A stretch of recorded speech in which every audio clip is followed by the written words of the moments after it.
Perfect. I've got my game face. Hello, the internet. The internet. Welcome to our show. It is Tuesday, so we are here to create mayhem and magic and traumatize you by traumatizing the characters that you have come to know and love and cherish over the two Love seasons us. that has been this lovely show. We are cherished. If you are new here, we play Monsters of the Week with a healthy dose of homebrew rules and a smattering of D&D style in here.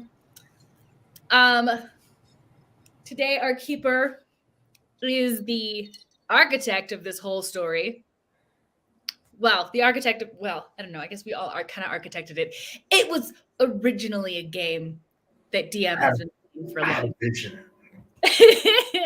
DM is our fabulous maestro for the evening. I think that's really it. If you are watching, we will stop about halfway through for a brief break so that you can go get snacks or whatever, or also just hear about what we're doing. And yeah, I think that's it. If you guys have comments, questions, as my old combat teacher used to say, sabers, please toss those in the comments. And we will proceed with our story. How about it? I would like to be called Maestro. Maestro? It feels like it should be one of the game variant DM names. I have Maestro for the evening.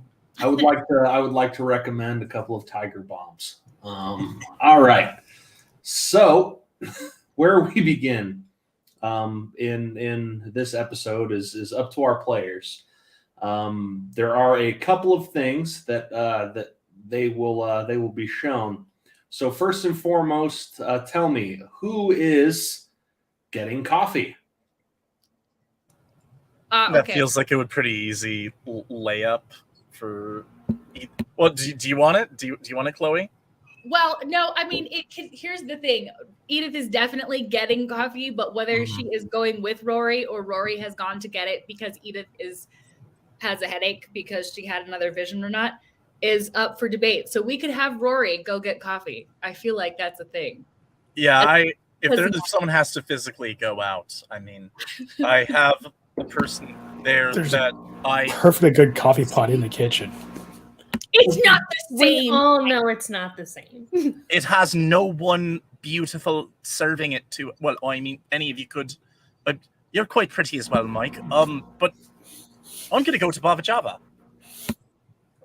Does anyone go with? You know what? Edith probably drives. Fair enough. Rory is maybe getting better, but is still kind of a maniac. So we'll start with unless Rory puts up a fight and just wants to go see Nat. No, as long as I'm going there, it's fine. we will for emotional support mug. Edith and Rory going to coffee. So have you asked her out yet? Like officially? Oh, well, I did. And then we had to go save the town again, including her. So the asking was done and the yes was got. And we've hung out in each other's presence quite a bit. And you're ordering coffee? Well, yes, but also like... That's not the same, Rory. Well, we're also like talking, you know, it's... I message her quite often. I use the pictures, you know, like I've been told. I'm getting better at it. My new favorite one is the little smiling alien man. You need to set a date. For what? For a date. A date? Well, sure, yeah, no. That would make sense. You know, any date where I'm pretty sure that things will be quiet and not start breaking apart, and where I'm not going to be thinking too much about missing friends or, you know, psychopathic murderers coming for us. Friends are always going to be missing. She could literally be chopped up by some sort of Cthulhuid creature tomorrow. So you really need to get on this. Holy shit, that is a messed up way of looking at things. Am I wrong though? Look at our life. I just kind of feel like we're always going to be able to. We have so far had a very good rate on the people who were close to us, at least. You know, like since becoming aware of them. I didn't mean to be insensitive to your situation. No, we've had a pretty good run of people who are close to us, mostly ending up fine, but that is not a given. And especially with mortals. Well, also, is it possible that any supernatural creature or enemy of ours knows that you like her? it's entirely possible. She could be kidnapped and used as something against you literally tomorrow. You need to take her on a date before that happens. Do I? Ada, do I need a secret identity? Why would you need a secret identity to take her on a date? I feel like that defeats the purpose of taking her on a date. Well, no, but I mean, like, that's what Superman does so that people don't take Lois Lane captive. Yeah, but he had that before he did the super. Yeah, I think all the evil people already know that you're part of our group. Do you really think we're always going to have friends missing? Do you think he'll be back soon? I don't know. I hope he'll be back. But a pile of dust is pretty serious. Rose, talk to him though, or like, I trust her, you know? She doesn't see wrong often. I trust her too, but she's in love with a piece of a bigger thing that also exists out there. So I don't know that it's not, that.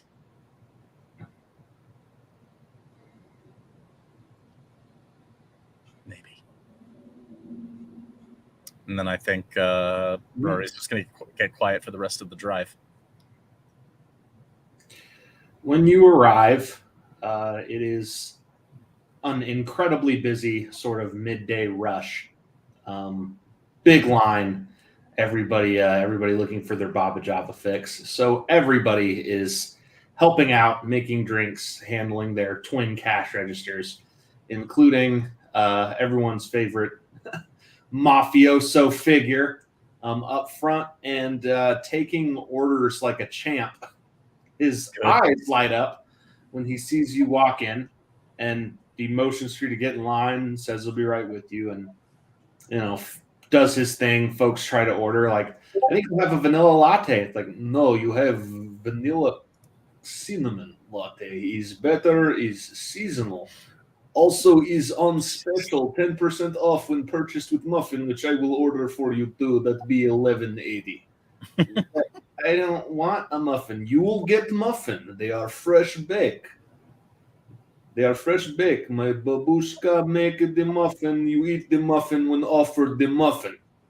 I do not wish hear about this gluten intolerance. Everything tastes good is gluten. Gluten Western propaganda.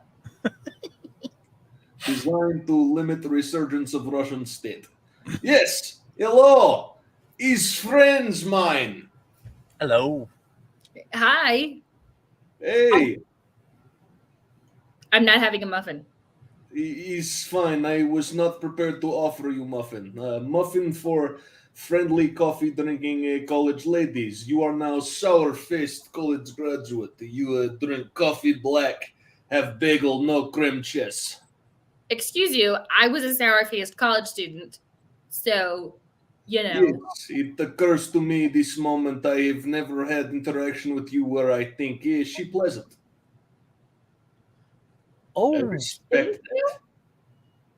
I mean, she's just sort of like, she's pleasant in the, I'm probably going to have fewer problems when she leaves sort of ways. And she's just going to take whatever stress I was dealing with and put it on her back and take it with her everywhere, all the time.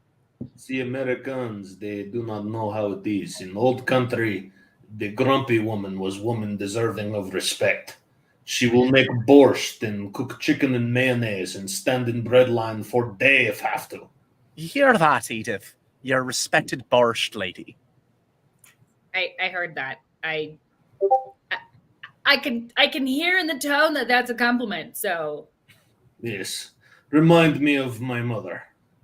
Very tough lady, very unhappy, never smile. I smile. Yes, I feel this has become awkward conversation, so in gesture of friendship, I offer you to show interesting something. Is it a new pink one? No, it's bizarre thing happening in back, but we are having a good time with it in the breaks from the works. Oh, Okay. right then. Yes, I need to bring demonstration. I find the visual aid best for new witnesses.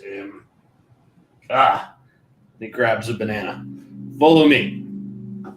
All right, I follow. Curious. He's in the back, kind of walks you by what's a restaurant refrigerator sort of tucked into the corner of this place and says, yes, and now I introduce you to new fun distraction in Baba Java back room.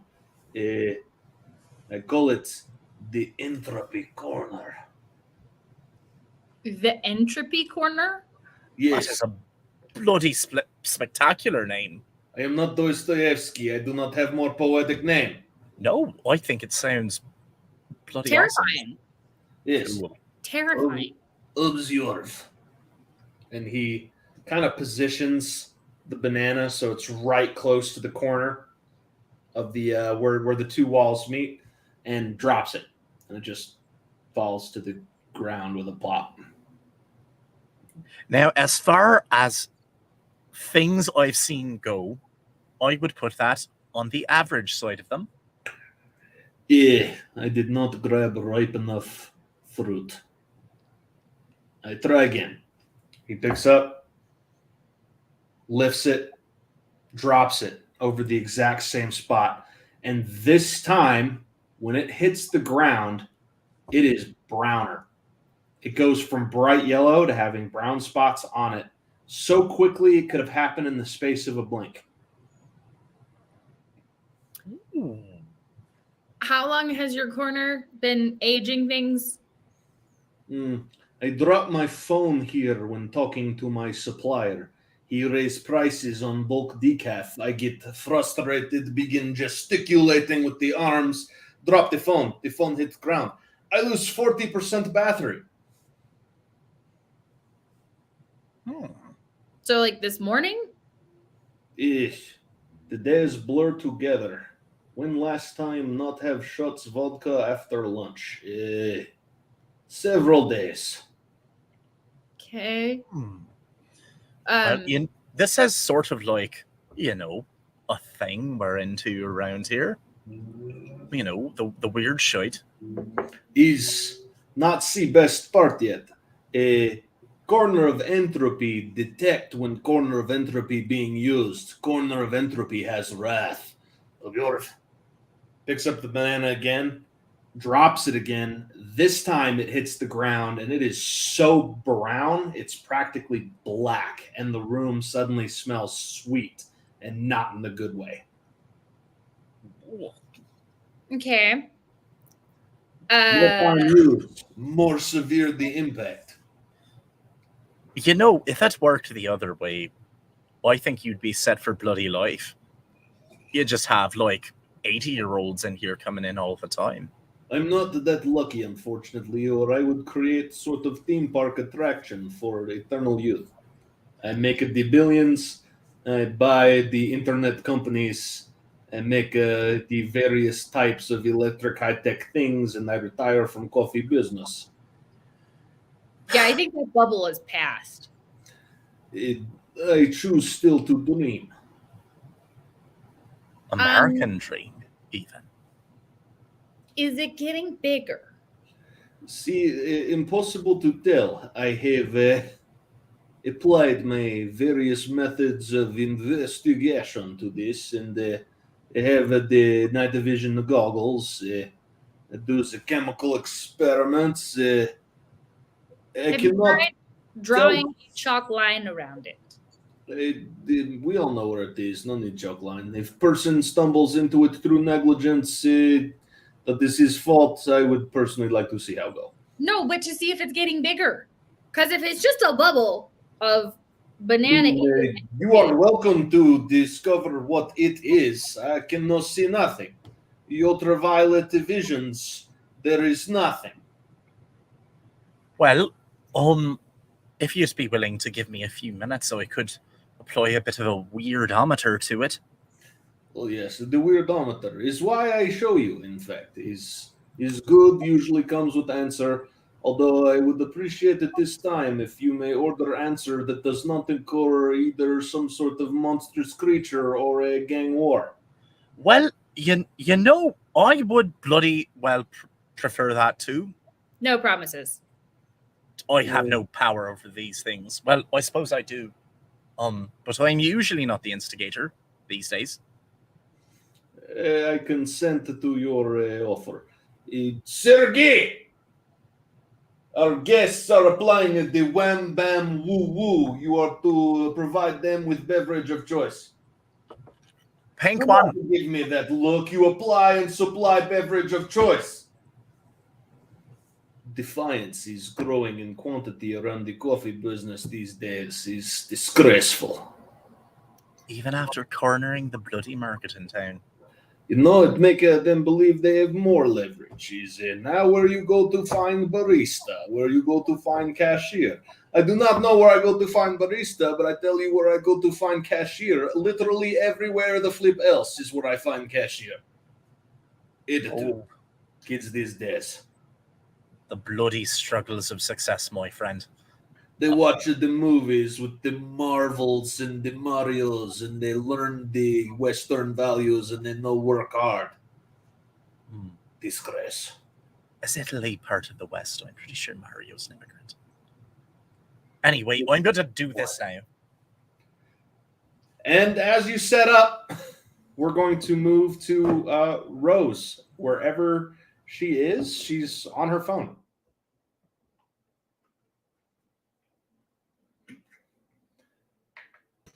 At some point, I'm imagining in your day-to-day life, you take time to actually look at social media. Oh, and yeah. watch videos and stuff. I'm imagining that's you got to do it sometime. You can't just She loves TikTok. She's on it all the time. you can't just download this stuff. You can't just download this stuff from from the ether.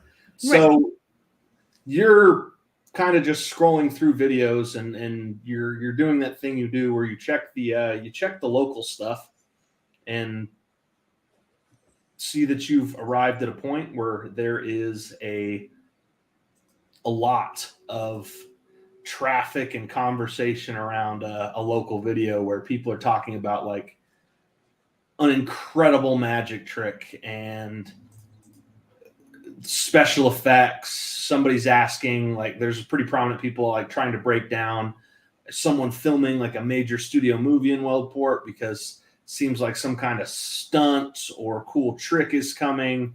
Okay. And I'm imagining you would probably look at the video, right? Definitely. So it's over at one of the lakes outside of the town, Lake Derry, where people are enjoying their spring break, which you know has just passed, and are swinging on a rope hanging from a tree into the water. It looks like a large gathering of college kids. They're having a ton of fun, getting drunk, just all having a good time playing on the rope, swinging into the water. One of them decides to try something new. It's a guy, and he's behaving like an idiot, as they do. Well, you know. Yeah, and decides he's going to get more elevation. So he climbs into another tree close by, taking the rope all the way with him because he wants more swing. He wants more distance. Well, this is a Jumps terrible. out, and he holds on until the apex, and he lets go at the perfect time. It's like a catapult. He gets tons more distance than the other kids, and falls into the water. But it's almost like the video skips just ever so briefly, like as he's falling, and he goes in. And when he comes out, people are gasping. They notice immediately. His appearance has completely changed. His hair is gray. He's lost a ton of muscle mass, and he appears to be confused and in pain. And then the video ends. Oh, that feels like our kind of problem. And she will quickly forward that video to the whole group. Where is Mike when he receives that forward? He would be trying to read the latest, whatever Order of St. George has on dragons. And if he's all up to date on that, he would be in the library seeing if Jason Grayson had any good, reputable books on dragons and trying to read about those. So you would find evidence, and quite a bit of it, that Jason was trying to improve his collection on dragons and draconic literature. He had been attending a ton of auctions and rare book buy-a-thons lately and acquiring a large degree of texts having to do with dragons, rare and old texts having to do with dragons. The problem that he came up with quite readily, which Gerard will tell you, is he keeps running into texts where there's all kinds of hullabaloo about them, and then they just turn out to be just mythology, just the writings of some medieval rambler, some mythology writer, old school storyteller, or even just sometimes a leather-bound, aged, very, very good hoax that reproduces like a young adult dragon novel from 20 years earlier. He had just the devil's own time getting any good information. And at some point he thought he had a pretty good lead on a legitimate book that had to do with dragons, plural. In fact, the dragons. But he went to an auction to obtain it, and Gerard has no idea how that went. He just knows he never came back with the book. Well, he gets the text. He's probably frustrated, so he takes a mind break and sees it. Text throws back, "Where are you?" Wherever she wants to be. He goes to where she is in the house. She's like, I'm in the living room. Where are you? He types in OMW. That's short for on my way. Does he type out that's short for on my He way? just tells you when he gets into the living Of room. course he does. LOL. That's short for laugh out loud. She's like, you're getting there. I'm really proud of you. Oh, yeah. Yeah, so that's weird.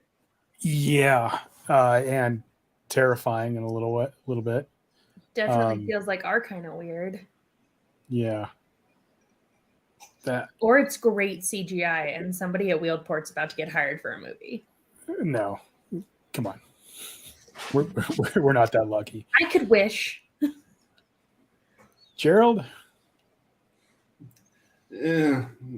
Why not? I don't actually know what my name is anymore. We'll use that one. What can I do for you, Mr. Connor? Connor? could you please look at this and tell me if you know when it might cause this? Show me the video. Mickey. Or anything weird about Lake Derry?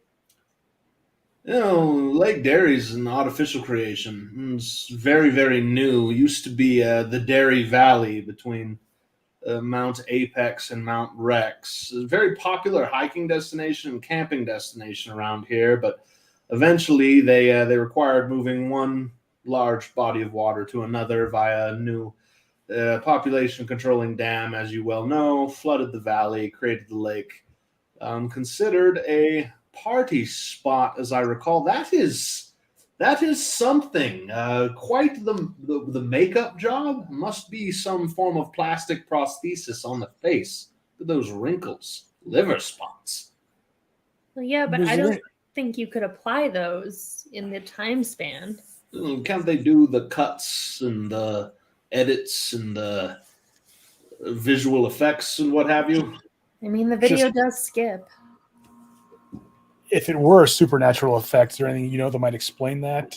And on a related note, what was in the valley before they flooded it? Goodness me, a absolutely horrible curse that would be. I suppose it's theoretically possible that some malicious magical type could create some sort of offensive curse to age an adversary, but that would require a great deal of dark magic, a whole lot of malice, and I'm not aware off the top of my perfect memory, full of rather expansive knowledge, of any curse that applies that has been heretofore designed. It's possible it's someone's unique creation. And as for the Lake Valley, well, it was, oh shoot, let me see, it was a former campground, dig site. At one point, there was a furor in the 50s that perhaps it was a repository where a great many archaeological finds for Native American artifacts, dinosaur fossils, etc., could be found after a particular item was found, an arrow, if I recall. But after a great deal of additional surveying, it was determined that, if I recall correctly, it was an isolated find and it was not a geological spot of significance. Hey, Keeper. Yes. While Gerald's going into the history of the valley, Rose would like to start searching her extensive Facebook list of partiers to see if she can identify anyone in the video. Roll for sharp. Okay, this is gonna go well. Maybe. Oh, it did go well. That'd be a 12.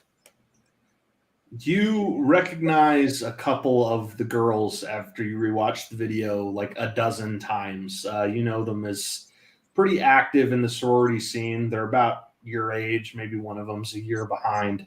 And you would also know, being plugged into that scene to the extent of just knowing about it, that the lake is a really popular place to do like spring break cookouts and go and drink and act a fool. Oh, well, we're shooting a message to one of those girls, asking to meet up for coffee. And I'm going to try to do an internet search for any I'm hoping there's a professor at Felton that was opposed to the flooding of the valley, somebody in the archaeology department, anything like that, from news articles back when it happened. You roll sharp. Okay. That's 12. There is one. The archaeology department's former chair and longest tenured professor. He is Sir Nigel Billingsley, and he is something like 82 years old, one of the highest rated lecturers on Rate My Prof for the area, and apparently just an all-around crazy, eccentric nut bar. But people are very entertained by him. He is the only guy, both old enough and with long enough tenure, to have remembered and protested against the flooding of the lake back in '68 when he was a 20-something adjunct professor. He did not oppose it on archaeological grounds. He opposed it on environmental grounds. But he registered some sort of protests, ended up chaining himself to a tree, and got arrested. Rose, you ever had a class with Professor Nigel Billingsley? What does he teach? Archaeology? No. There's a fly the size of a hummingbird in yours. Just a single fly. I don't know. You could probably just ask him. He seems like he likes talking. Yeah. I'm going to meet up with Suzanne, so. Right on. So, Rose, you're trying to set up coffee with one of the girls, and Michael, you're emailing Professor Billingsley to see if he'll talk? Yeah. All right. Well, you're going to succeed in setting both of those appointments, and you'll have them as soon as we head back to Edith and Rory, about to lay whatever big magic they're going to lay on the corner of Entropy. The big magic mostly being figuring out what it is, what it do. The Russians are standing like 10 feet away from you by the door out to the store proper, like taking bets on something, like, but they're all speaking in Russian and clearly talking about you and shaking hands, and somebody's tracking something on a small notebook. Is it like weird? Should I disguise this more? I don't know. I feel like we're getting sort of looser with magic and things like that. Honestly, I think that they know that we're weirdos, and I don't think they care Hey, because we're weirdos. you do not need to call yourself weirdo. We all weird. We believe what we believe. Is good. You find acceptance and friendship here. We have found both of those things, Yes. and because excellent coffee. we are welcoming community and we make excellent coffee. All right. Well, I'm gonna do the bloody weird thing, man. And I'm gonna scry up this little spot. It isn't reasonably certain they have some sort of wizard fixer on their payroll anyway. I got a 9, which I think means good and bad thing. So you cast and you feel your magic go off without a hitch and sort of blanket the area and then just bottom out. It's wild. You know that magic typically doesn't dissipate very fast unless it's an elemental force that does, like fire being snuffed out or wind that dies or a lightning strike that is over. But this, which is, it's analytical magic designed to give you information, designed to scry and examine, it should linger. It should kind of hang in the air, and it just, blah. Like a small quantity of water touching a live electrical circuit and going to steam immediately. Just Ate it. Yeah. I think it ate it. Or I think it Cool. ate my magic. Nobody should touch this. the Russians in the corner. Hey, who had money on the wham bam bang boom failing? I Yes. didn't I don't.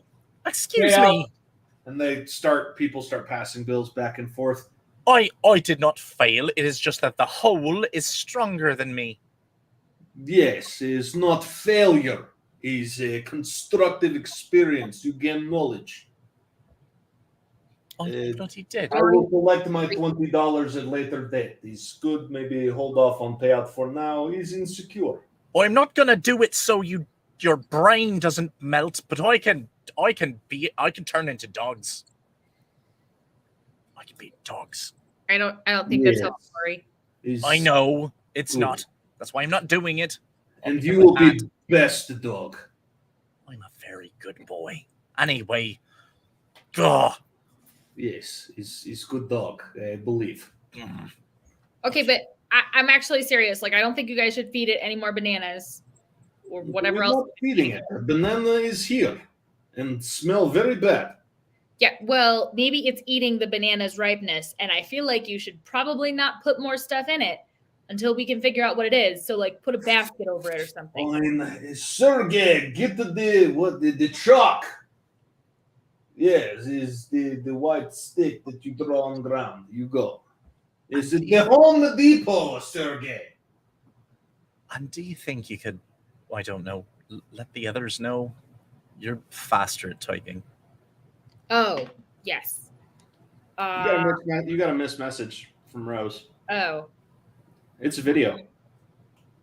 of the kid falling into the pipe, the And coming out of the water looking to like an old all person. onlookers like a very addled old man. Cool. Hey, Rory, it's doing it elsewhere. You know what? Don't worry about the chalk. I don't think we have enough. I just wouldn't mess with it for now. How cool would it be if you guys just like took a day off? I mean, we were planning on closing early tonight to watch the playoff basketballs. Fabulous. Close now so you can prepare for your potluck. Yes, we'll root for Minnesota tonight. I do like when tall men jump high. He's The good. climate tracks. Yes. He's a great deal of athleticism and not wear skates. He's year-round sport. Very good. Okay, all right. As we're kind of like walking away, just, all right, Edith. Sometimes things happen, and they're widespread enough that I don't even really know how to begin working on a lead for them. And this is one of those times. If holds that make things older are happening, I don't know how to begin investigating that. I guess just ask the library. Well, I'm assuming if Rose has sent us this video and nothing else. Oh, I suppose I could Probably say, check the library. cool, we got it. Also, there's a hole here at Baba Java. For bananas on magic. Does Gerald know anything? Question mark. I'm assuming not, or you would have been more helpful in your text. Cause you're you. That's a long, passive-aggressive text. Right. Not passive aggressive. It is stream of consciousness. You would have been more helpful. The fact that she wasn't helpful doesn't communicate any value judgments. There just wasn't help. Hardcore. Edith is tired, Keeper. Edith is tired.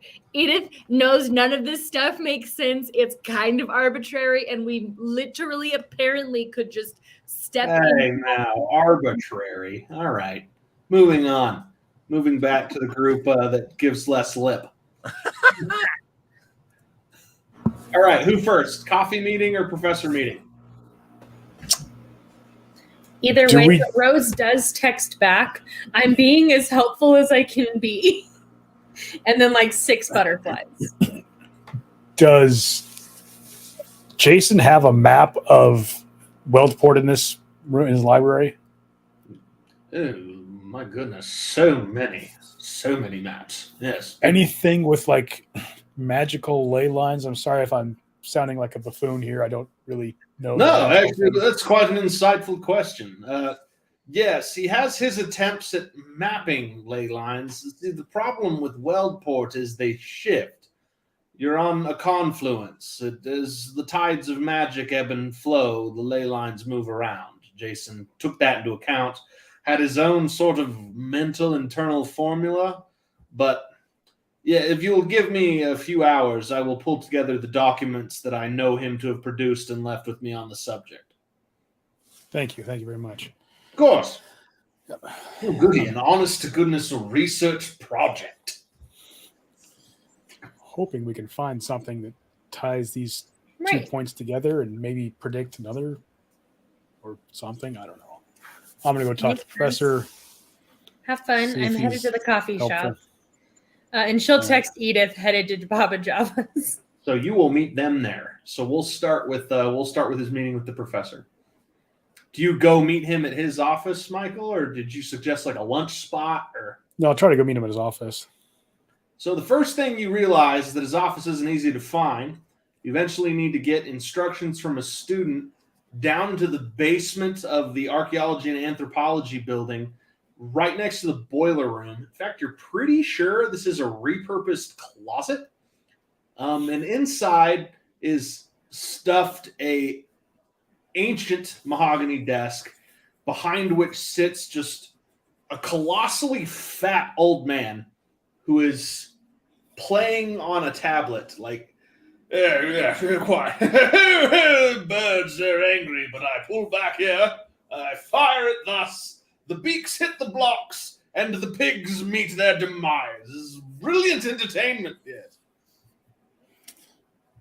Professor Billingsley? Oh, yeah, quite. Mr. Connor, yes? Yeah, quite, yes. A private investigator. Looking Yes, sir. talk about environmental disasters and such. I love it. There's so much intrigue. And he stands up and his gut shoves the entire desk back like several inches as he stands. And he offers a hand that is like the size of a frying pan. He's just a massive human, not just fat, like 6'5". Shake his hand, firm handshake. Now, I understand you were one of the driving forces opposing the filling in of the lake? Oh, yes, Lake Derry Valley. Ugly business, that. Were there any concerns you had besides environmental? Maybe you thought environmental was your best option, Well, stopping it? this is embarrassing to admit, my good chap. But real quick, of course. Do you smoke? Do you drink? Do you partake in the fruit of the poppy, if you get my meaning? I drink on occasion.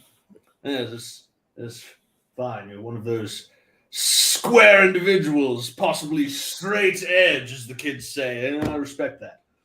Quite. We will retain our faculties for this conversation, then. It will be quite an experience. Where was I? Derry Valley! Yes.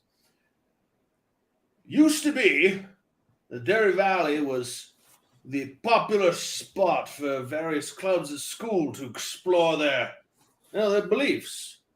Spiritual and anthropological experimentation.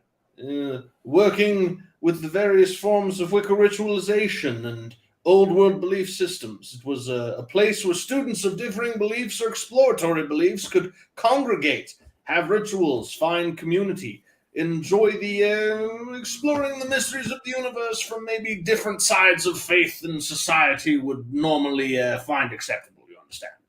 It was a very important part of our community, a part of what made Felton University Felton University.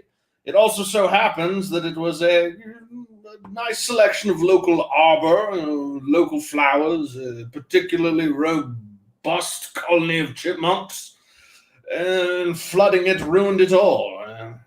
We viewed it here at Felton as a bit of an attack on our individuality, the city trying to wash away just a little bit more of what made Wealdport weird, you understand? Yes. Yes. Do you happen to remember what groups were involved there? What different religious sects? Well, there's a bit of everything there. Although I will say, I'm very proud of it. It was the final gathering of Felton personnel in the valley before it was flooded. That is, before we chained ourselves to the trees and were nearly drowned in torrents of water. Unpleasant. Who else was with you? Do you remember? There's several teaching assistants who I had taken under my wing at the time. My colleagues, many of whom are, I do believe, dead. Age, Mr. O'Connor, is very unkind to most. Of course, if one is a robust specimen of old world masculinity like myself, one finds himself to be practically immortal. They are gone. I am still here. I teach a class this very night. What are we talking about again? The Terry Valley and the last group gathering there. No, yes, of course. It was a meeting of my Draconic Scholars Club, yes. Draconic Scholars?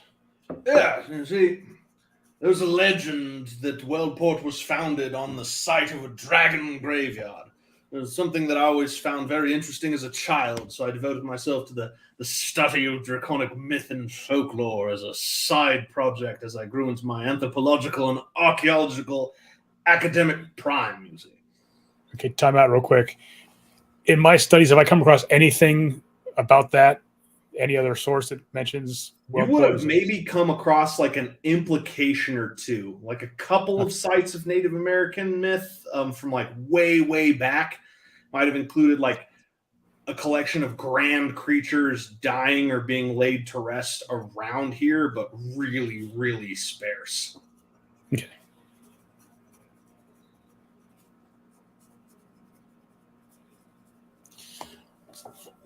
What were your sources for this? For the original story, for my rather robust collection. If you'll turn your head to your right, there's like an IKEA bookshelf, and it's got like 20 books on it. Any of them like pre-modern? Any Renaissance or medieval books look like? Or Yeah, quite a few of them. Quite a few of them look very, very old. You actually even get the sense that it's probably unwise to store a good half of them this way. He just doesn't seem to care.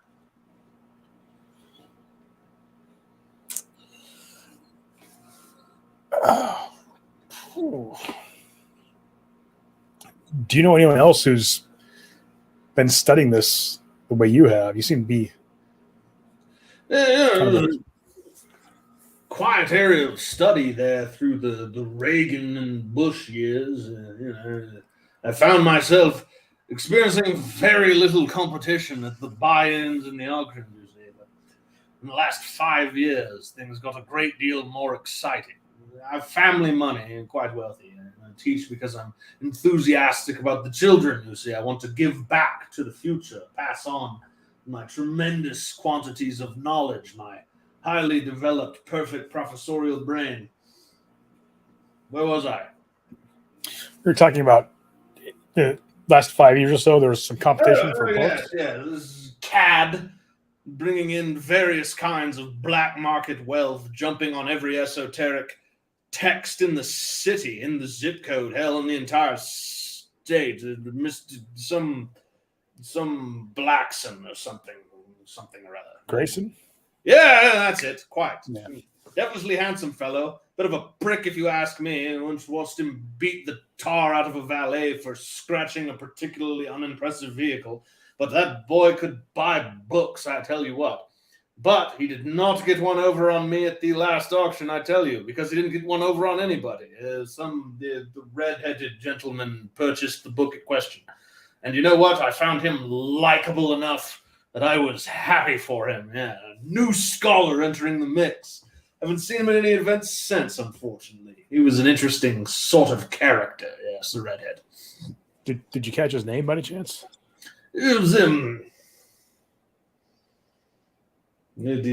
did something along like Seamus O'Rourke, something along those lines. I'm unsure.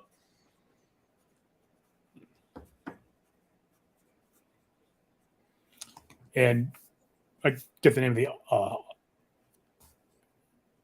the auction house from him.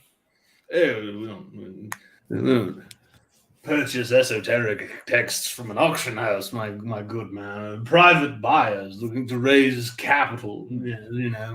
Various friends with net worths measurable in massive quantities of zeros, putting their collections up.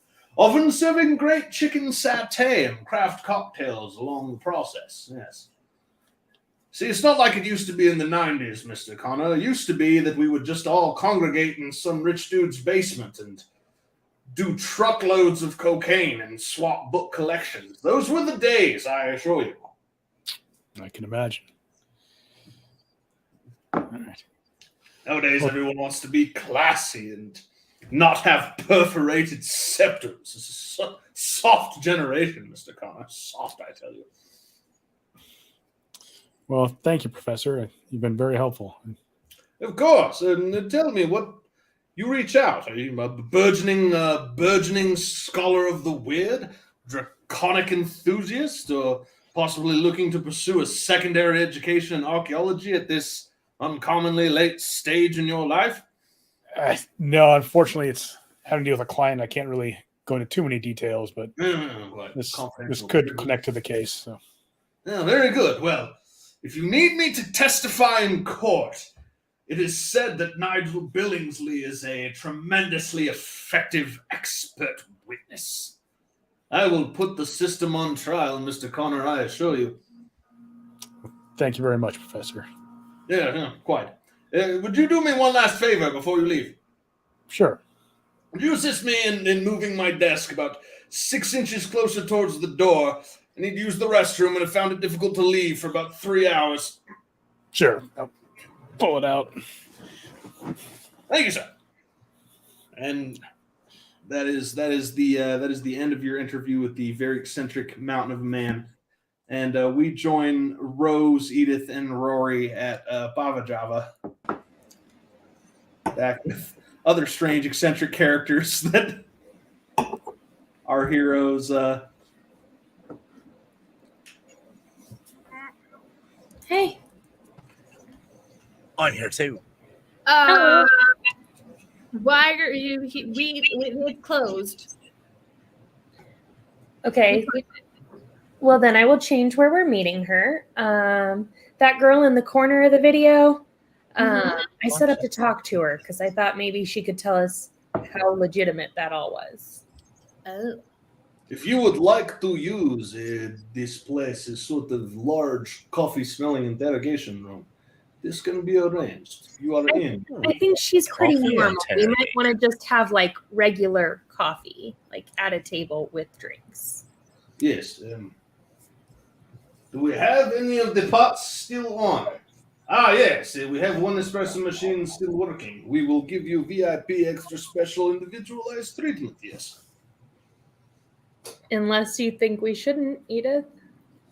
Well, there is a sort of like portal or something in the back, but from what we can tell, they're all over the bloody place. So And as long as who it's not knows? computer, we're probably fine.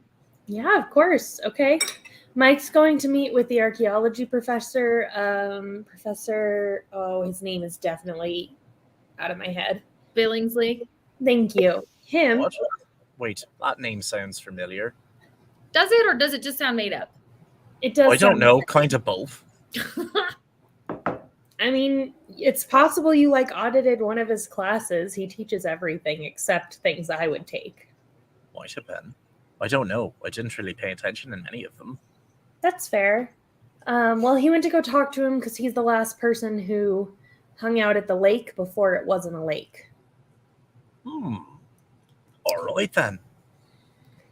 Yeah, well, Um, Professor Billingsley. Yes, his customer. He's a nice man.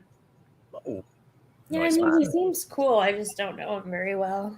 He's a Santa Claus character, size of basketball player. Come in. He is Americano, does lines. He's problematic, but spends lots of money. This is all sounding so bloody. Well, All right. Anyway, so she's coming to meet here then. Yeah, for sure. All right. I guess we'll be waiting here.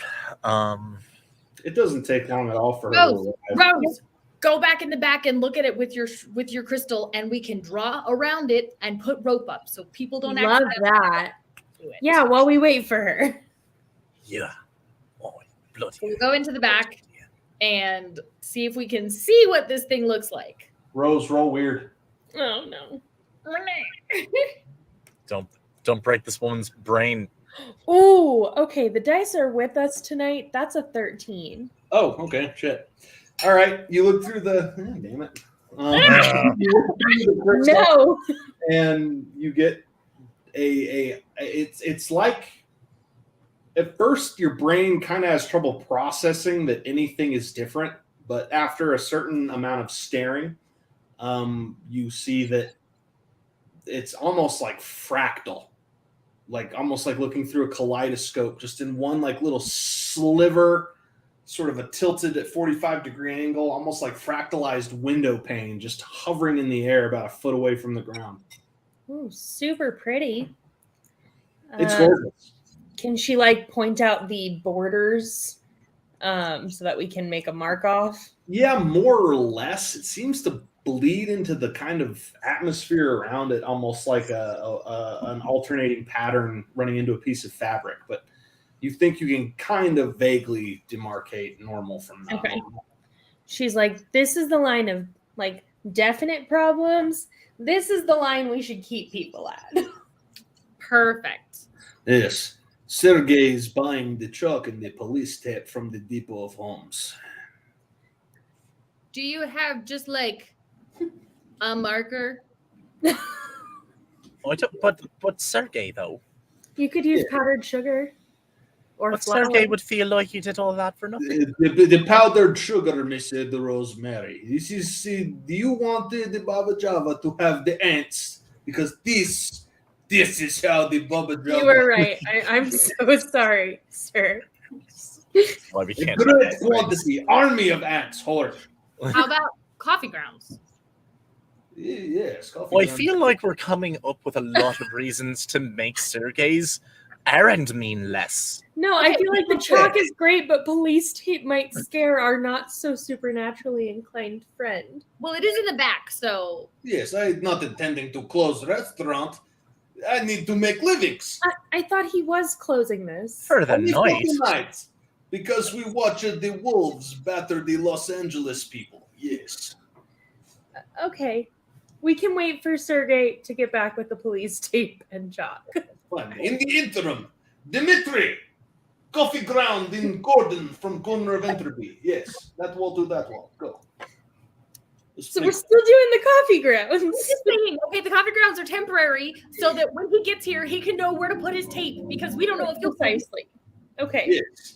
Is productive task that I ordered the people who work for me to do, which I enjoy doing. Is best part of capitalist system. Colossally unfair. Yes. Okay. We I'm should sure get there's coffees people and that- go wait for her. In Mother Russia all the time, too. So.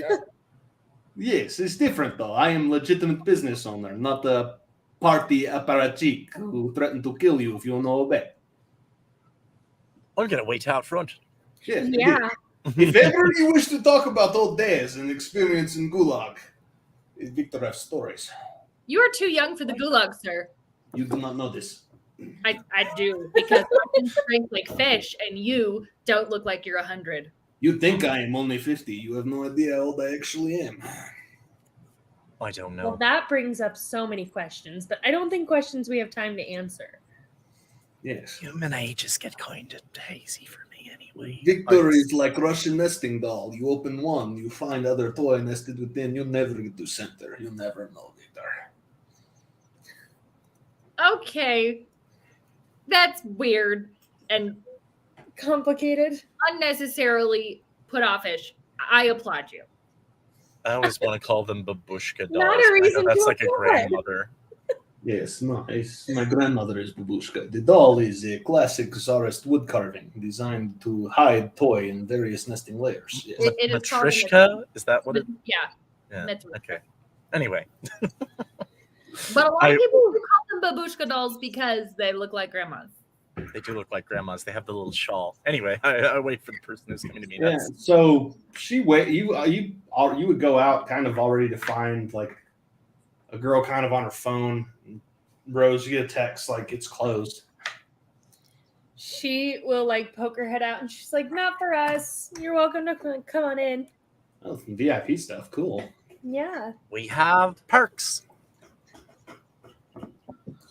Excellent. She's like, this is my friend Edith and my other friend Rari. I'm a friend. I think I've had classes with you, Edith. You, I mean, probably. Were you the grumpy one in English 101 who read the really tortured poetry and got mad when people laughed at you? That's the second time today somebody's called you grumpy, Edith. I know.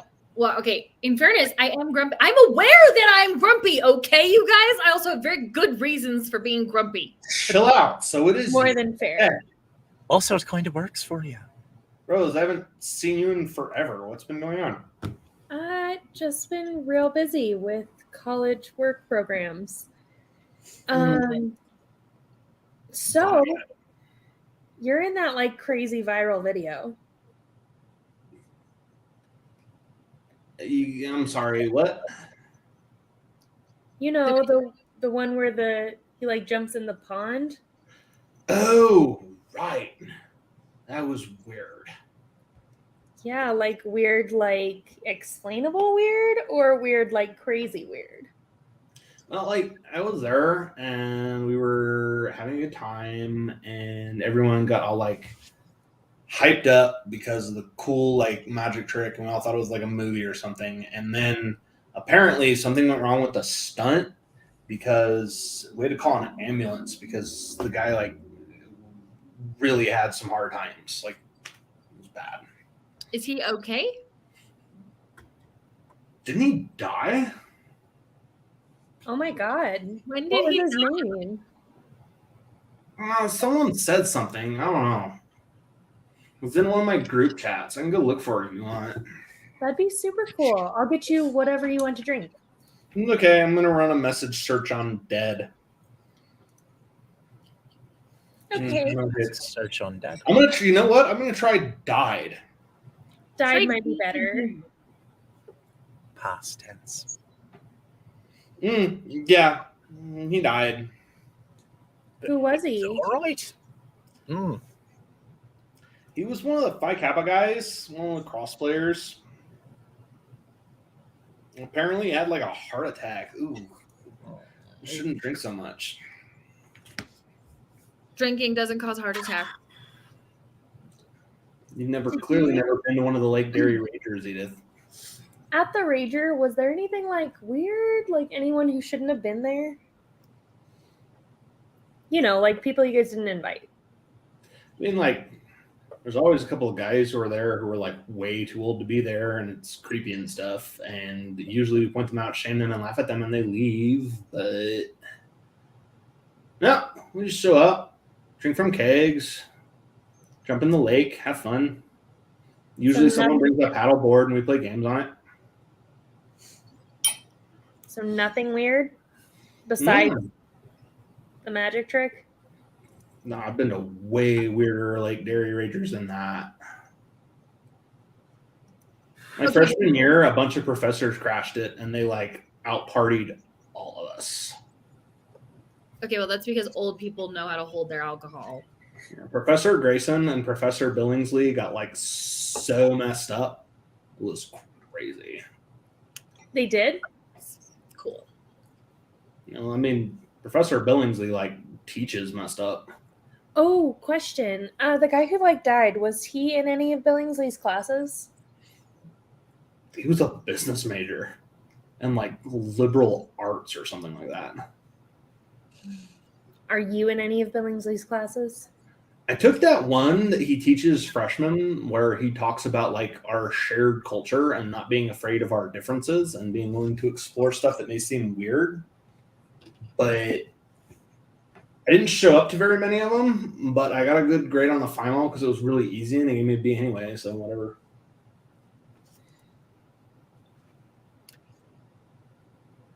Why are you this way?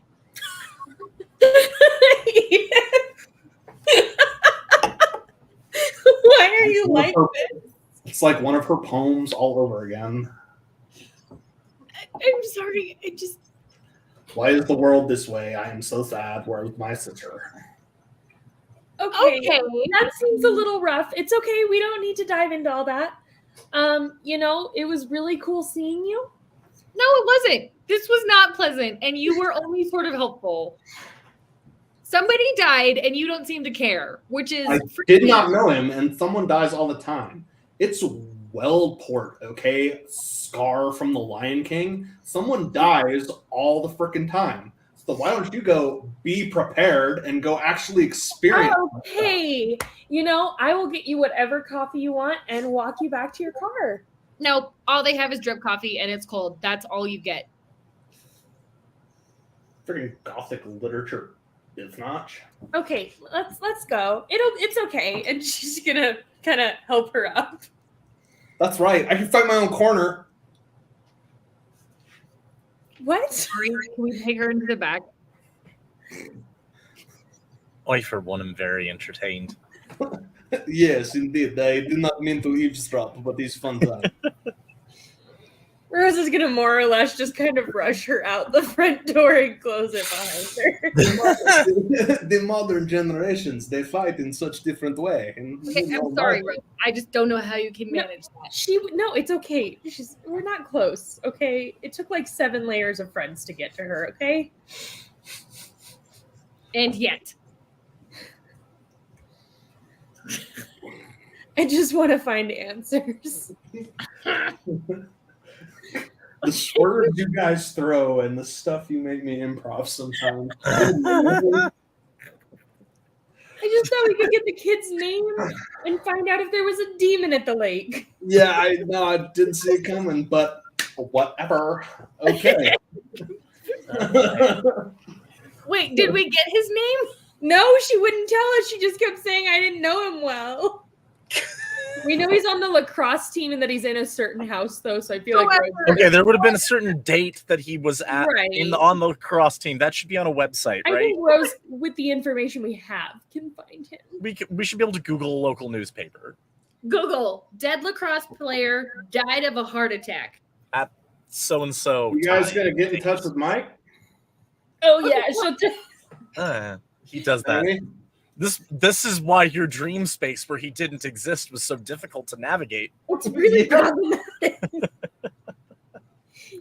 The whole time, Rose was just like, okay, but he knows everything. Why are we calling him? All right. Well, Mike, yeah, come to the coffee shop. let's do that.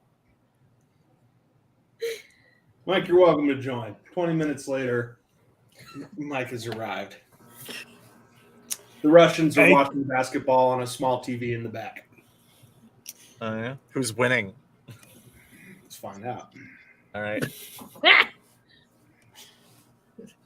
Taking The a team minute. originally from Minnesota or the team now? Timberwolves are from winning Minnesota? by 10 points.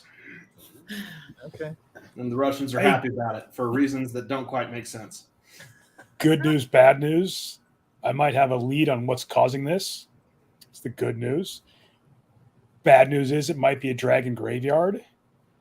And Roy, did you try to buy a book on dragons in the last 5 years or so? I'm sorry. That question just sort of slipped over my brain. Dragon Graveyard? Yeah, so talk to this Professor Billingsley. He's a bit eccentric, but a lot of the people we know who are crazy because they believe stuff that we know is actually true. Eccentric guy. Bid at book. I know exactly who you're talking about. All right, did you try to buy a book from him or try to buy a book on dragons recently? Oh, There's he a- helps me outbid Jason for it, I believe. Okay, that's you then. He has some books in his office on dragons. I think we might want to break in there sometime and photograph them, so we have all the information. I'm not going to. You I don't want to could steal his just books. ask him Oh, I think he just showed me all of them. why he's breaking and entering the first plan. Oh, there you go. Mike, Because you don't need to. If he says no and he finds later that you broke in, he's really upset. If he's break in and take photographs and leave. Anyway, five of us, man. What's he gonna do? anyway, he believes that the lake covered up a dragon graveyard. I've been going over dragon stuff recently, and that's not out of the realm of possibility. There's some old Indian legends that hint at that. So you might be the guy to try to magic an answer to this and see if you can pick up anything. I don't know if there's some connection you would have. And I've got Gerald working on trying to figure out if there's a ley line that connects this shop. Where is it in this shop, by the way? Should I be concerned where I'm sitting? No, It's in the back. There's coffee beans in the way. There'll be tape soon. Okay. But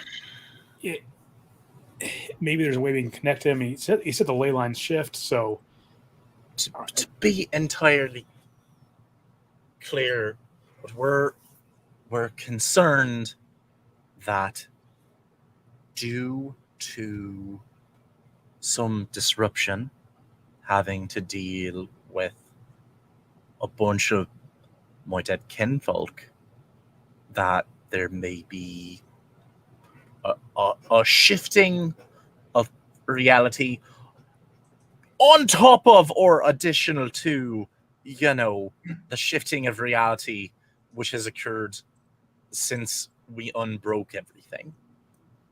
yes, I spitballing here. As your brethren are waking up, is it possible that their powers are affecting this graveyard and your kind live for thousands of years? Can they manipulate time and even accidentally when they wake up, does that affect things? I don't know, bloody fuck it, sure. I was a kid when my mum ran off, and I don't know anything. I know a lot about a lot of things. I know what color Charlemagne's knickers were, and I have watched every episode of Lucy, and I know a lot about magic, But unfortunately, I had to go get a book that I still haven't worked out all the things on because I don't know most of what I'd like to about myself and my kind. All right. Maybe it works that way. And it could just be that when we broke and unbroke the universe, things changed. So Maybe. don't feel like this is on you. If there's It might be- dragons might here, be I at everybody. least need to be doing something about it. Or maybe they're not here. Maybe they're just dead. When could there be zombie dragons? When we broke the universe, could that have? I don't think we're gonna speak that into existence. I think we're just gonna let that. Let it out. Yeah. Oh my god, Amelia cannot find out about a dragon graveyard. Amelia? Wait. Oh, The HOA president? Yeah, that'd be bad. That would be bad. Yeah. well. Okay, well we can't. This Okay. is all irrelevant. Hmm. Let's. You That's- talk about the graveyard for the Zimai Gornik, yeah? No, but is it? Excuse me. Zimai, the dragon, the serpent. Yes. Why yeah. do you know about it? Is famous local legend. We once make the habanero citrus splash drink and they call it the fire breath to honor tradition. Cool. All The right. guy owns a coffee shop named after a legendary witch. It's not really surprising he knows about Yeah. dragons. No, the myth go. How the myth go? The dragons. They not like each other. They men and in conflict. One dragon he believed that he should have all this stuff, and the other dragon believed that none of the dragons should have all this stuff, and the other dragon believed that not matter who has all this stuff if a dragon own everything. So they meet for peace summit, like what happened when Motherland met the West after Perestroika, but better outcome. They fight. The planes go to mountains because of flame of their conflict, created the valley. And eventually the fight is so hard, they merge together, become three-headed dragon, and become king of dragons. And then that is not good for other dragons, having no three-headed huge dragon king. So the Zimai is killed by brethren, is buried in valley. Valley supposedly in new world away from old, is as myth goes back in the motherland. He find final rest in a tomb between the mountains where the new sea unfreezes and meets the new coast, something. So the Pacific Midwest. You know, that is what the children's they like to think, and also the cocaine addicted professors they also like to think this. So King Ghidra is in a quarry right by a major city. I And just drew this connection to the Ghidorah of the Godzilla. Going to say, Like, it's just a syllable. it's probably an artificial lake that they created by damming up. Created Lake Terry. It is. but I'm just saying, is he waking up or is he decaying?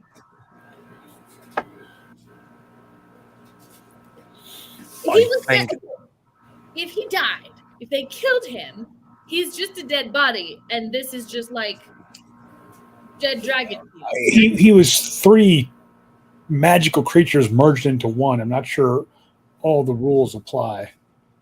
Or maybe it's a bloody metaphor. I don't about this dragon summit. I don't know. Could be. I mean, don't get me wrong. It's probably a three-headed dragon. But like, we Even aren't if- going to know anything unless we start investigating if we think this is where it comes Even if he's dead, he might have power that lingers in his corpse that's affecting the world now. Great. Ghost three-headed dragon. Now that would be something. Can we burn a dead dragon? Is that how you put it to? How do we put Not it? until we drain the lake. Okay. Can, Well, can we go out there? hold on. Ada calls Aiden.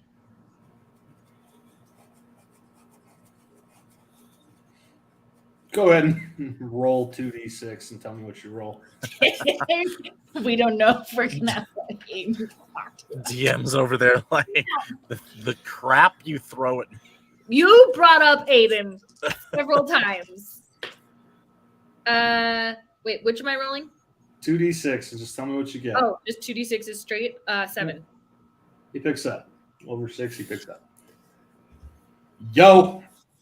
Hi, did you ever find a 3-headed dragon corpse or suspect that there might be one buried in Wealdport? And if so, can it break reality? Hey, nice to talk to you again, too. How's the family? Fuck you. Yeah, you wish. What are you talking about now with a 3-headed dragon? Well, okay. So there's entropy bubbles popping up in places, and Wait. Entropy. You always do this. You always start talking fast and you start spitting out concepts. Let's start with entropy bubbles. They make it older. there's entropy. They're here. There's one at Baba Java, and there's one apparently at the lake. Why are you so certain it's entropic? Why do you think it's a curse? It's aging things. Yeah, that's the forces of entropy aren't the only things that age things. Okay, well, I was just using a word because we don't know what it is. It looks like a fractal bubble in nature, which is not natural. Hey, And how do you know that? How do you know it looks like a fractal? How are you seeing that? Rose has a crystal thing that we found before. You put her on the phone? Rose. Hey, I'm here. Hi, you're Edith's friend who's learning magic, right? Yeah, I'm kind of a big deal these days. Where have you been? So I've heard. Work, honestly. Stuff's been a little bit busy since, well, if you could see me, I'd be gesturing around me in a grand, vague fashion. Fun times. How can I help? Well, first and foremost, you said that you've identified like a fractal-looking area of space with entropic energy. Am I understanding that correctly? Yep, pretty much to the letter. How do you know? How do you know it's entropy? How have you studied entropy? How good are you? Okay, well, I'm decently good, but that doesn't really matter. What we are worried about is the fact that they studied it. The amazing Russian gentlemen here who run the coffee shop have been sticking things in and out of it and aging things. So you keep coming back to that. Edith said the same thing, aging. And you're sure it's like an entropic curse or some sort of entropic field? Are you sure it's not I'm not sure about anything. I just know a kid died from it, so we're trying to figure it out. Hey, Aiden, Michael here. I think Hey, entropic is that the term the Russian guy used? Entropic? No, I used it because entropy is when things break down. He I did call use it it before you did, though. entropy.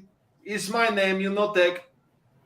Okay, so yeah, entropy was just the way he used to describe it because the banana was acting weird.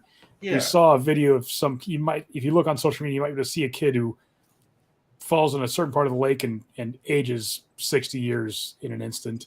Rose will send the video. Yeah, give me 1 second. Oh, damn. Yeah, that's not an entropic curse. That would look to me to be a whole lot like something having to do with time. Cool. Mm-hmm. So there's time bubbles bubbling up. Yeah, how do we fix them? Probably worse. You said fractal. How do you know that? I have this special little crystal I look through at all of our problems, and it shows me the magic-y side of them. Okay, well, not Sounds all like of a pretty convenient plot device that the person who introduced it didn't consider all the way through. But now that you have it, Well, I don't really know anything about that. You're talking a lot of nonsense, but it is super handy. okay. So, well, typically, like that fractal look, like reality is being sort of put together in its constituent pieces, it usually means a scar in reality has been repaired. Almost never stitches quite right. The more you get into magic, the more you'll learn all about that. Okay, well, how do we fix this so that kids aren't randomly jumping into 60 years of their life? Yeah, you see, that's the problem. It is fixed. Like that's what that is. It's a fix. It's a patch job. So we just have to coffee bean all of these spaces. We just have to find them and coffee bean them off and be like, nobody can go in here. We can't explain why, but don't. It's a pretty long established principle of magic that you can't execute a perfect repair of space-time from the invading reality. If you were to find some way to get where the scar is going, you could maybe repair it from that side, maybe. But if you're dealing with fluctuations to your temporal field or some sort of entropic curse, that's probably suicide. Okay, well, we do probably suicide a lot. So is it like walking into it and just trying to fix it from the other side? No, the closer you get, the more you risk whatever it does taking a hold of you. That's a toughie. Let me tell you what. Let me make some phone calls. See if I can get some advice from some folks who might have a little bit more experience on the whole reality bending thing. I'll see what I can find out. Also, what do you know about King Ghidra being buried underneath the lake? What? There's a legend that 3 dragons got in a fight, merged into one dragon, and then the rest of the dragons killed him and buried him out here in what's now Lake Terry. Oh, the Zime Grojnich. Ooh. Yeah, that's a well-known legend. Yeah. Okay, but Also, if we're just giving Aiden a shopping list of problems, Thomas is a kind of a pile of dust, and we could definitely help with that. Wait, unpack that one for me. The kid's a pile of dust? How do you know that? Pretty devastating. we saw it. He's in a bucket. He's in a bucket. What happened? How did he get turned to dust? What a great question. Like, what? So you saw him, and He's then also probably alive. you saw him, and then he got turned to dust by what? Yeah. You know, like that big Marvel movie where they all just turn to dust? Yeah. That's what happened. That's Rose about said it. hi. He looked sick and just poof. Oh. oh no. That's not what happened, Rose. I'm so sorry. I wish Edith had called me sooner. You say Really? he poofed like the Marvel movie? Yes. Sounds like a golem or a homunculus just running out of its enervation charm. So we can get rid of the trail of dust. Well, let me put it this way. There's a spell that turns something into a thing that walks around and acts like a human. When that spell runs out of juice, the homunculus, it falls apart. We got bloody fetched again. People don't just dissolve, particularly not that guy. Okay, well he's not people, so we thought maybe he might. Yeah, And no, it sounds also- like fake. If he's not dust, can you help us find him? When did you see him last? Oh my god, Right. when he turned to dust. Yes. There are so many. Why am I asking relevant questions, Edith? Because this is how investigations are undertaken. Okay, Listen, we last I learned saw something. him when he said, I don't feel so well, and turned into dust. Okay, but if that was the homunculus, that wasn't the last time we saw him. The last time we saw him was much before that. Right, but we don't know when the last time we actually saw him was. All right. Well, I can tell you I'm reasonably confident people don't typically just turn to dust unless they're, well, cremated or hit with really powerful spell that breaks them into their constituent parts. But usually when that happens, it's really wet and not like powdery. Don't ask me how I know that. I mean, we were tracking a wizard hunter, and we did call you, and you who? didn't pick up. And so, I mean, they could have magicked him into dust if that Edith, is a who? a wizard hunter. Yeah, a witch and wizard hunter. They're super fun and definitely know more than us. I definitely Slash serial killers? left you a message about it. Mike? Yeah, and he has a blade, I can't remember the name of it. I've got to go. I gotta Stay go. safe. I'll talk to you soon. I'll call We you. Bye. need to know what's going on. And the phone goes dead. You did leave a message last time, didn't you? I did. Okay. Yeah, it's probably fair to assume at this point that Aiden ignores what he can from Edith. Okay, well, somebody else See- should call Aiden. Next time, he'll probably pick up and listen to your message. It's in fact probably fair to assume he's like, oh yeah, she's in trouble again. What else is new? It's Thursday. Move on. In fairness, I am not in trouble. I am in trouble. I'm just asking for how I can solve it. That's all I want. I'm not Well, I'm asking saying, back. So out of that phone call, all we've done is... No, that's not true. We figured out that Tom is almost certainly not dead, which we also the was two. probably before, but We also know not to attack the two bubbles. Whatever is linking them, when you try to fix that and end the bubbles. Also, we know that if we fix it, it's going to create more problems. okay, well, maybe I can kind of try and poke the bubble with magic to try and get a read on where it goes without putting anything else into it. Let's go out to the lake and do it there because it's kind of out in the middle of nowhere there, more so than here. I don't want to make this shop crumble into dust like it's been here for 1,000 years. Yeah, would appreciate this. We'll be back to You got it. fix your banana problem. It's okay. You may take your time. It's amusing. No touching it while we're gone. I can do magic, by the way. Yes, very good for you. Pursue your dreams, Irish Houdini. But also, like, don't tell Nat I'm weird. And I leave. If we brought Juwan over here, That isn't weird. Little does he know. You are not messing with Jawan. He's a baby. Leave him fix that. alone. You want to put Juwan in the entropy bubble? He keeps talking about taking the babies and putting them in dangerous situations, and I'm putting my foot down on this. grow him up. He's going to be a monster. We're not It's going to going be to awesome. grow up Jawan. He's a child and should be a child. You're right. That's the first time that Mike has ever ceded a point that hard. Like, fine. God. Fine. You want to have magical abuse on the baby.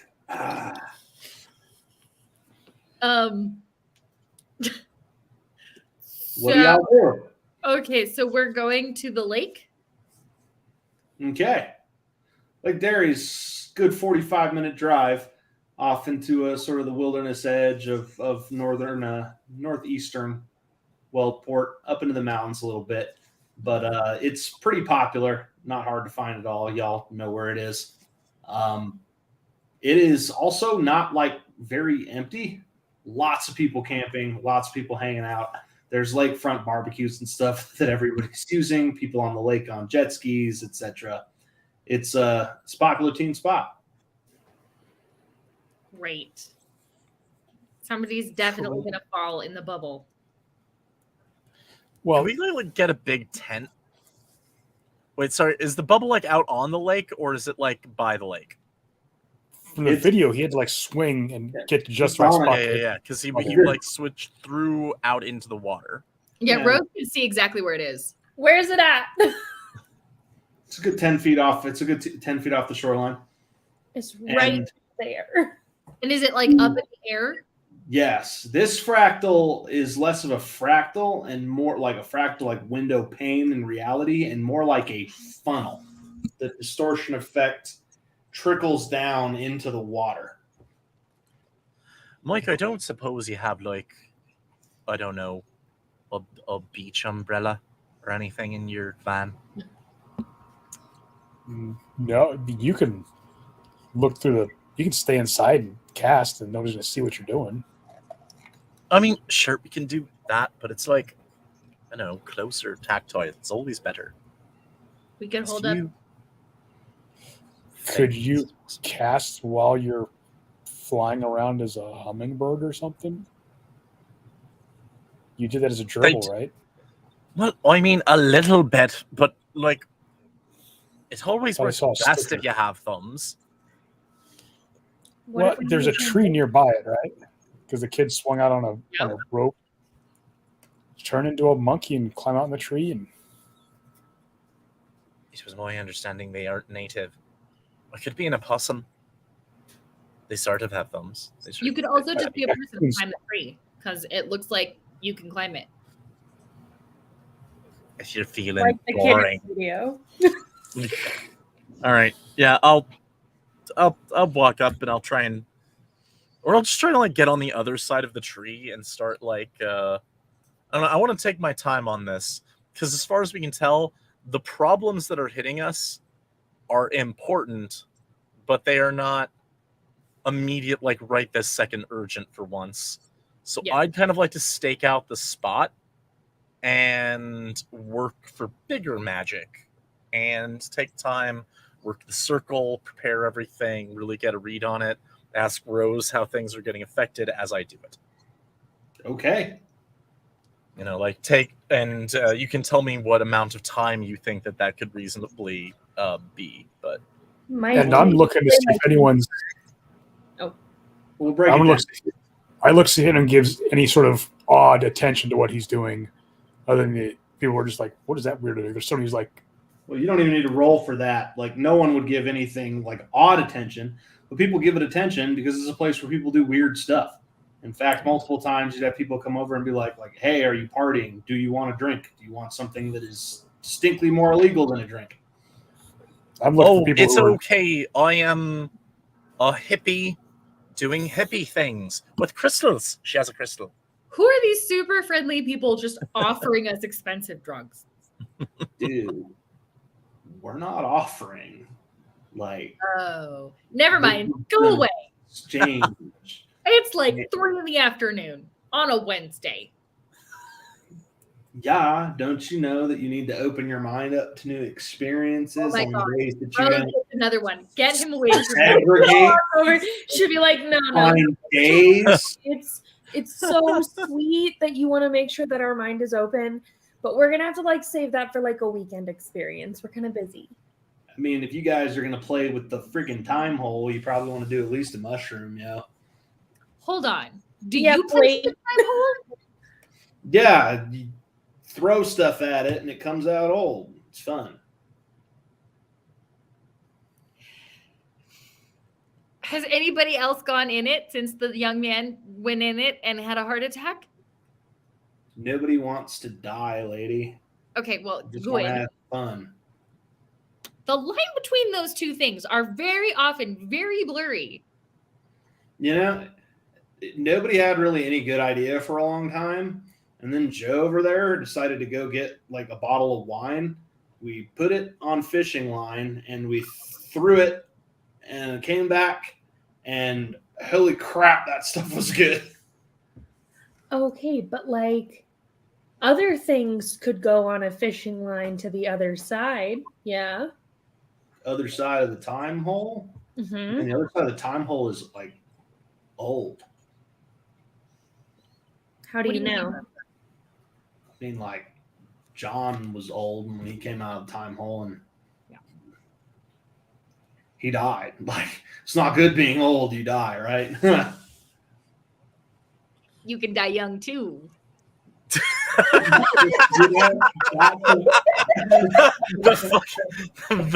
the psycho smile on Edith's face, delivering that line. The pure rage you can hear behind the word. That is a tremendous point, fair lady. It means we need to live each moment to the fullest.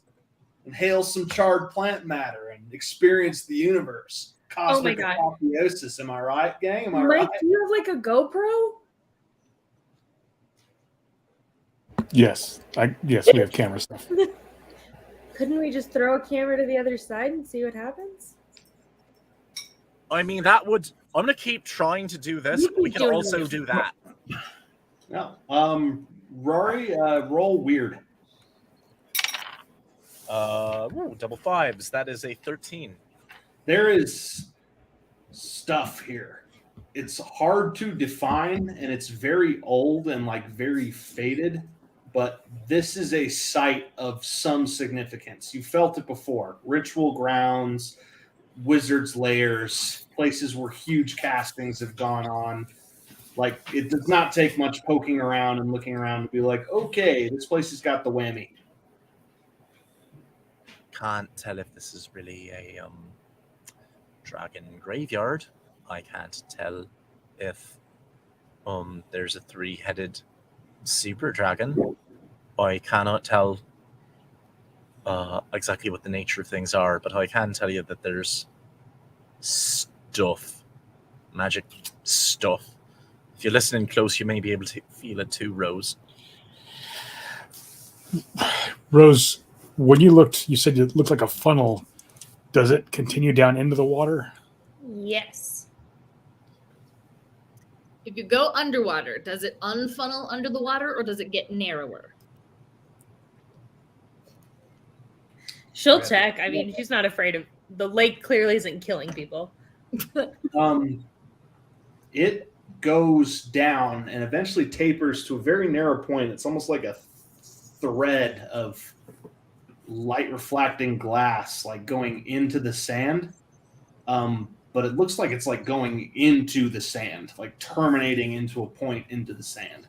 Yeah, so it goes like this and then goes underground. Is it? I just had a thought. How long ago did that fellow die? A couple days. Okay. So the things that have been affected from this visibly are biological things. Also, the phone was thrown in there and it got its battery drained. And that was electricity being pulled from it, right? Sounds like. And I might be way off on this, but I think I have a hypothesis, at least. Okay. Life, energy, electricity, these are things that power stuff, help it move. They have an energy. They are things we spend. What if it's trying to load up on something? What if it's trying to pull it from elsewhere to power it? What if it's trying to funnel it in? And wake itself up again? Yeah. Wake something up. Do the bananas have life though? They're already pulled off the. I mean, tree. a little bit, but a tiny bit. They age and decay for a reason. Plants don't die immediately when you sever them. Mm-hmm. But you said he threw that banana twice after 3 weeks or whatever. This thing seems to age people. Has effect of decades. The little bubble in the also coffee shop. It's a much larger spot than the other. That one Well, just and to opened. be fair, he went right into it. And we don't know how long this one's actually been here. We just know that one person got screwed up and died because of it. It could have been growing for weeks before then. Can you tell if this is connected to the one? Like, if there's like a line between this and the coffee shop? Sorry, did I recall you saying something about them being connected before DM? Like, you didn't mention that? Okay. I'm trying to. Gerald's looking to see if ley lines connect these 2 points in any way. Yeah, that was what you said. Okay.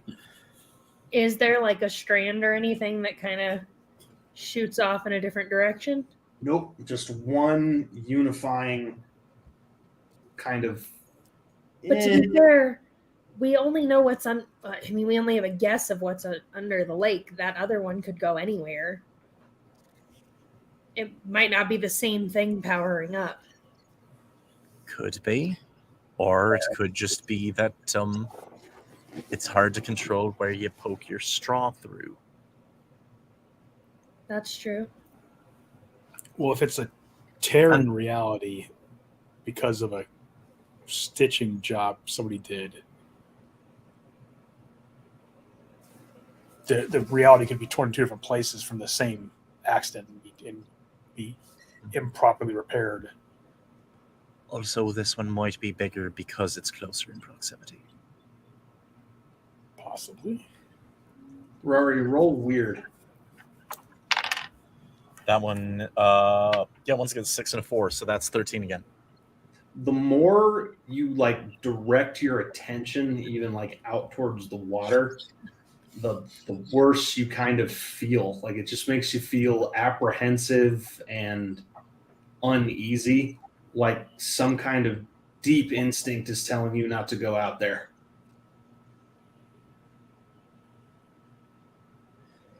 There's something wrong there. And Like I feel like I shouldn't. But I also think that might be a good reason to check it out. Like, Now, Can we clear the lake first? why? Why? In case we wake up a three-headed dragon. Oh, clear the lake of people. Yeah. It wouldn't be hard. All we have to do is, send out the word on it. Send out the word on what? Everybody leave? I think we're going to need Well, something like... Mike's a police. fake cop, so it wouldn't take long for him to get the real cops to clear everybody out. we're out in the middle of nowhere. There'd be a sheriff's deputy show up after half an hour, and there's maybe 100 people here, half of them high on drugs. It's going to take a while. I mean, wouldn't the ones who are high on something that's illegal just like peace out when they saw the cops? I'm Maybe. you all can work on that. I'm gonna take a break on the circle and I'm gonna go look real quick. Okay, I'm not gonna do anything. I'm just gonna look. Okay. And then I'm going to You going to take the turn crystal into a with you? freshwater tuna. Are you going to take Okay. you should take the crystal. The tuna, I mean- can't hold the crystal, but Rory, when you get underwater, you don't need it. You don't see it as like a refraction of light or some sort of frayed break in reality. You actually see it as like a line of energy diving into the sand. And where it hits the bottom, it's almost like it's pulsating and growing hotter. And there's like orange you would see if metal was getting hot. Okay. I'm going to work very hard not to disrupt that stream, and I am going to work very hard not to physically disturb anything. And if I sense any strong energy emanations like a barrier or whatever, I will stop. But I am going to get closer. As you get closer, you feel, I would say funny in a bad way, but something changes. Like the air, the water gets almost lighter, and it becomes even easier for you to breathe through your gills. And suddenly you're not feeling a lot of pressure, but it's harder to swim forward. Like you feel sort of sluggish.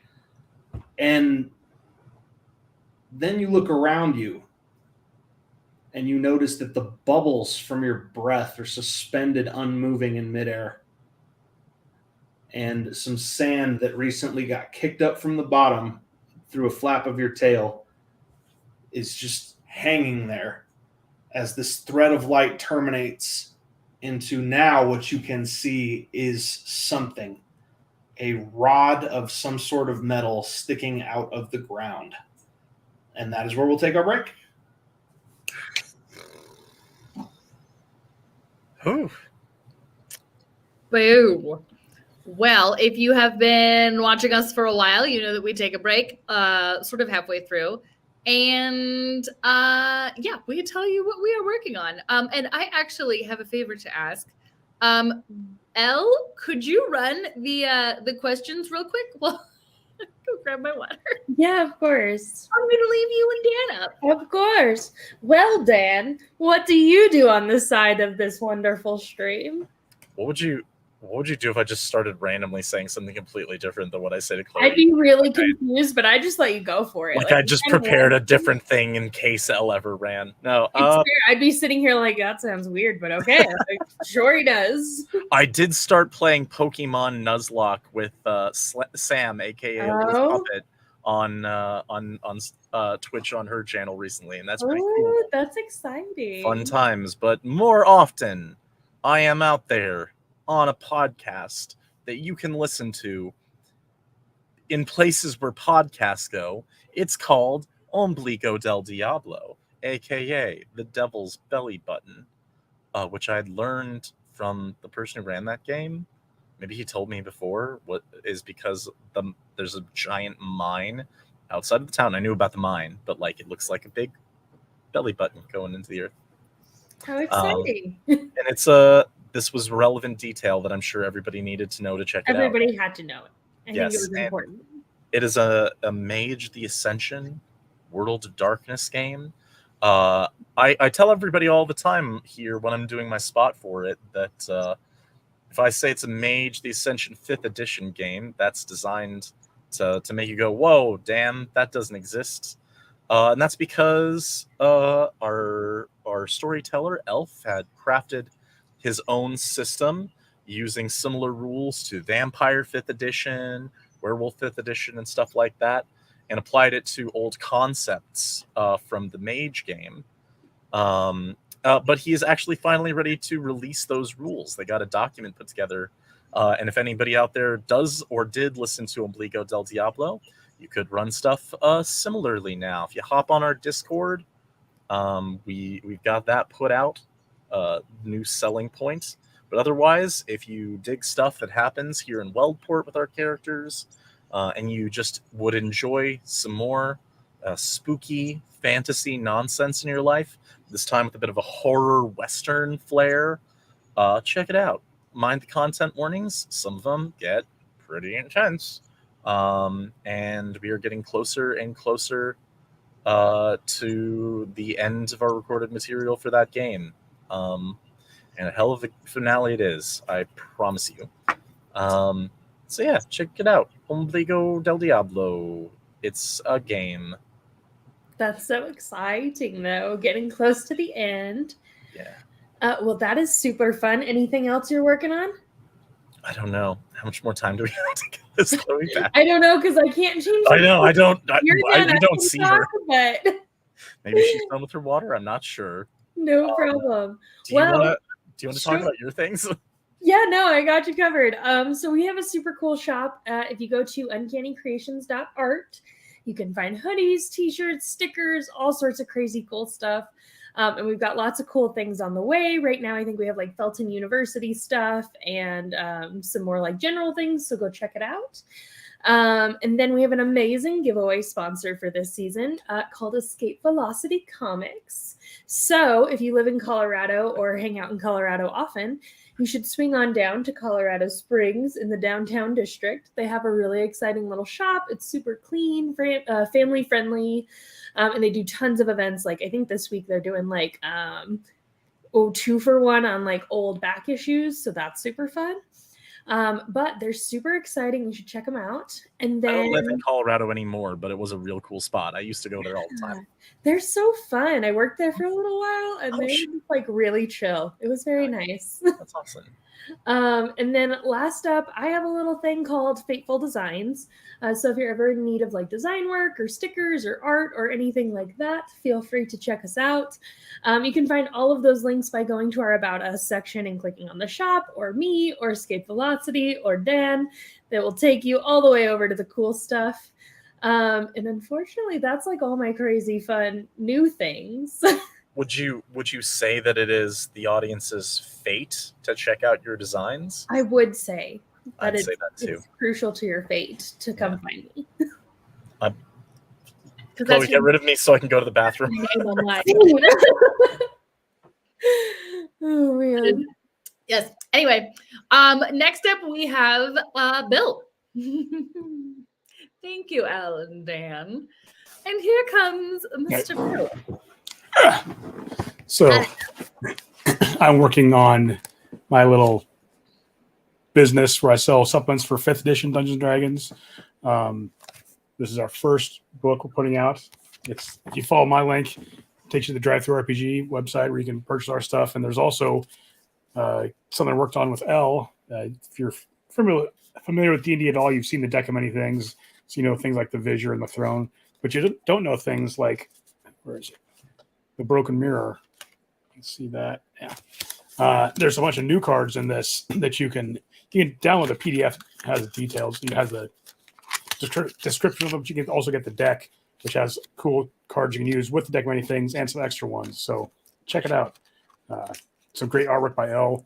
We had a lot of fun collaborating on that. And another book coming out soon that goes into the full details of that deck and how it was created and where you might find that sort of thing. So.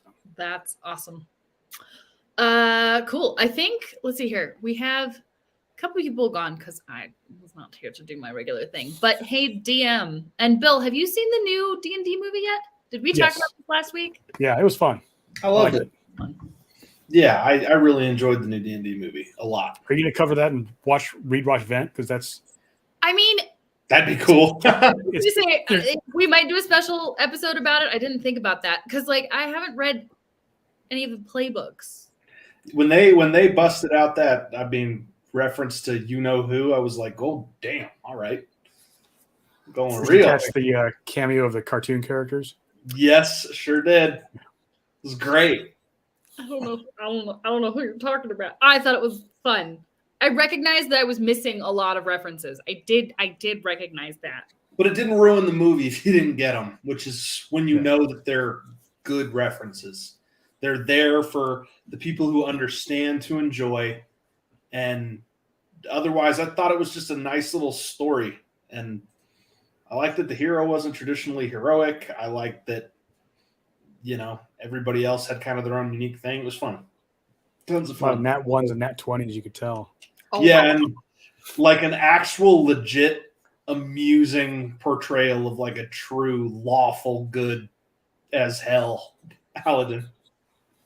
Have you seen it yet, Rose? Oh, yes. I'm hoping to see it again this weekend. It was excellent.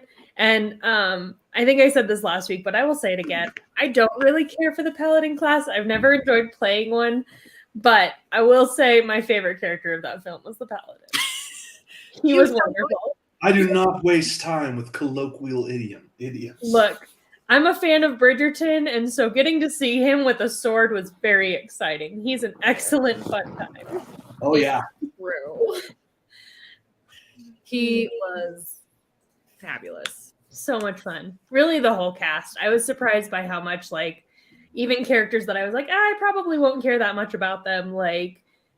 Going into it, I was so surprised to see that just every character has something really interesting to focus on.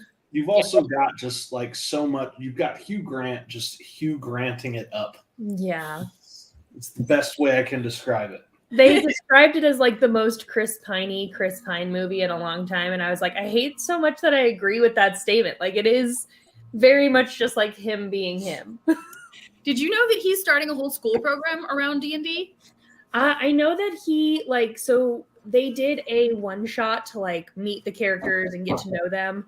And originally they weren't going to publish that, but they did end up publishing it for folks to watch. And he said it was because he wants to start this program and he thinks it's a great way for people to see an intro to acting.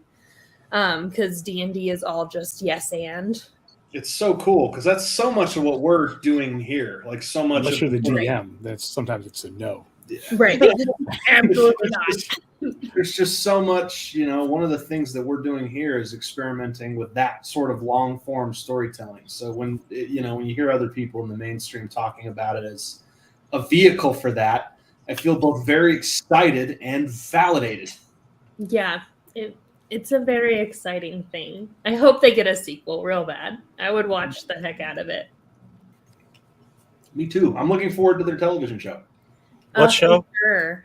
Dungeons and Dragons. Yeah. What's up? Sorry? Have you seen the movie? I didn't hear what you said. Dungeons and Dragons, the movie. Oh. You see it? Oh yeah. No, I was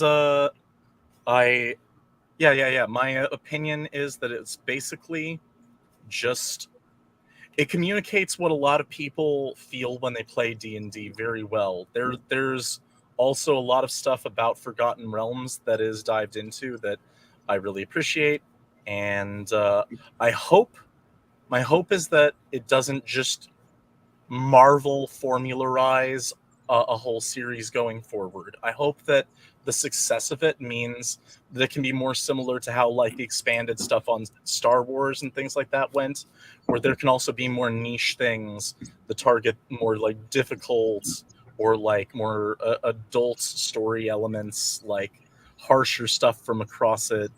And like we can have more mature D&D things as well, but I think that as far as like a first big blockbuster opening to a series goes, you couldn't ask for better.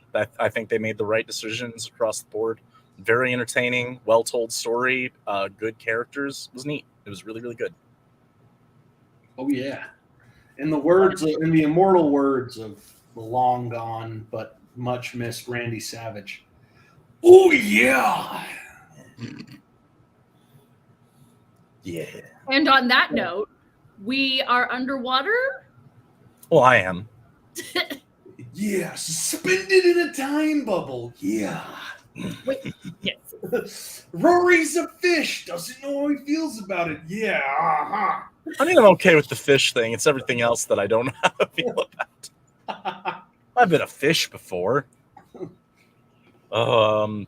But yeah, this time bubble thing's kind of uncomfortable, and it's going into a rod in the ground at the bottom of the lake.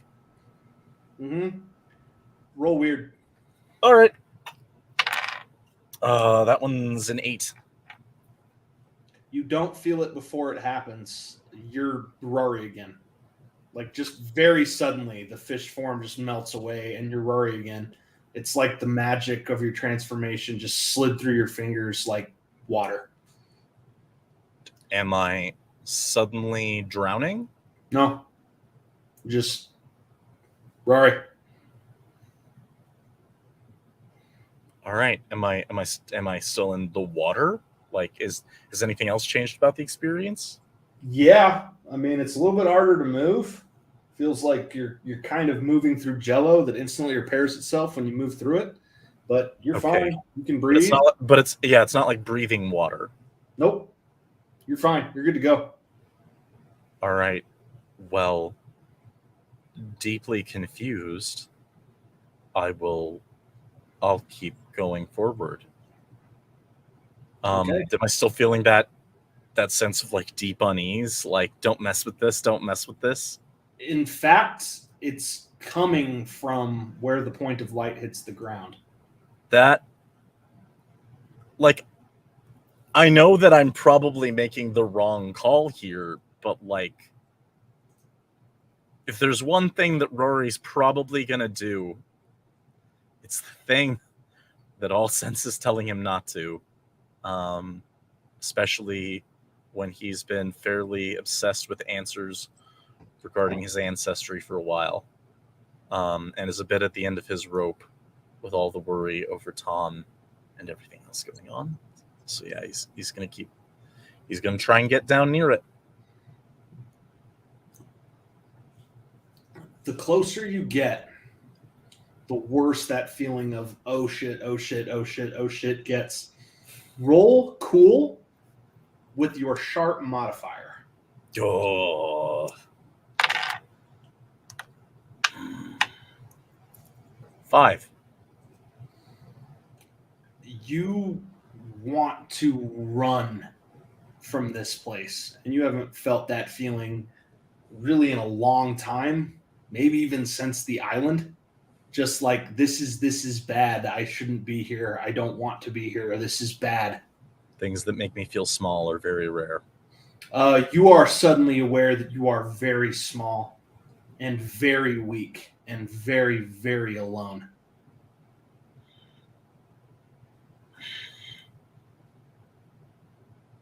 if I am able to summon the will to try and fight against that, like I'm going to keep trying.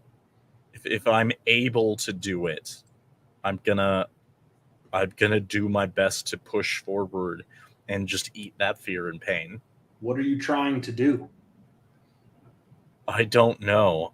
I'm going to make it up as I go along, like I do most of the time. I just know that if something is trying to keep me away this hard, or like has this level of malice surrounding it, it's not good that it's around this close to people. And the more the people talk, the more it sounds like it has something to do with me, and I can't just push that to the side. I'll let you keep moving forward. And it's not that it wants you away. It's that you don't want to be close. Yeah.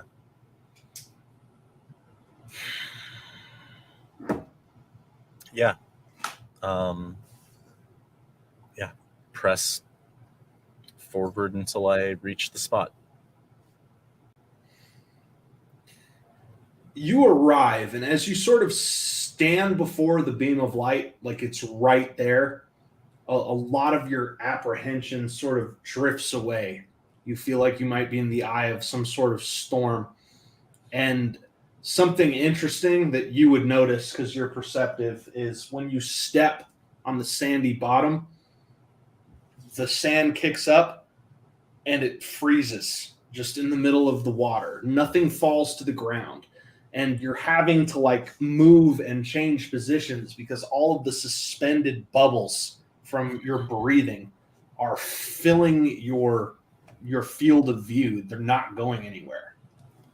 Yeah, to just toy with it and stuff. I imagine I'll get the same results, but I try to like grab a handful of sand and like toss it. I'm assuming it just like kind of sticks as I do it. Yeah, but when you move your hand, it would just kind of stay there, suspended. Yeah. Okay. Roll sharp. Boy, I wish it was anything else. Okay. 9. When you throw, you don't notice your own sleeves. My own sleeves? In fact, if you look down at yourself, you're virtually naked except for some threads of what you think might maybe have used to be fabric? Maybe? Does it look like the fabric of the clothes I was wearing? Hard to tell. It's Like, gone. do they look like black threads from black boxers, or? They don't look like anything. They look Okay. like scraps of matter. Okay. And as you look down, red. What is that? You have a massive beard.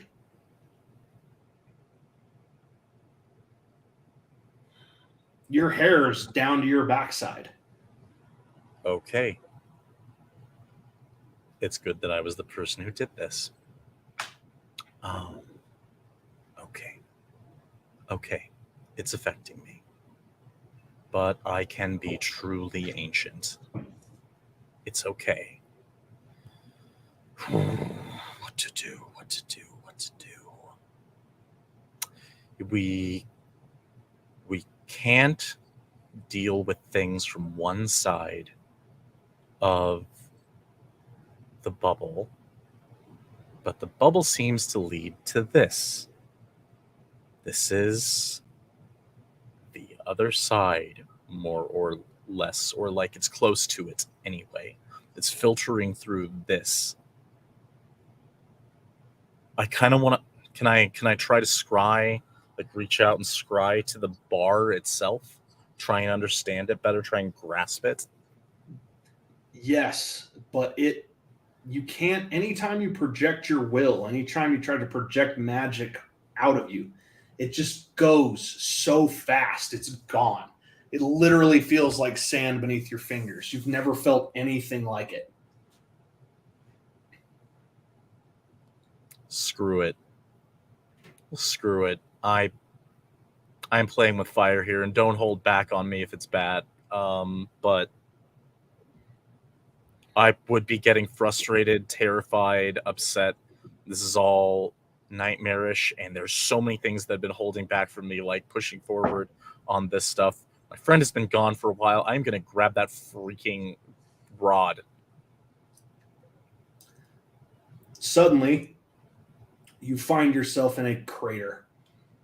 A burst of power and force echoes around you and blows sand and rock and seaweed and water around from you like an explosion, like a missile went off underground.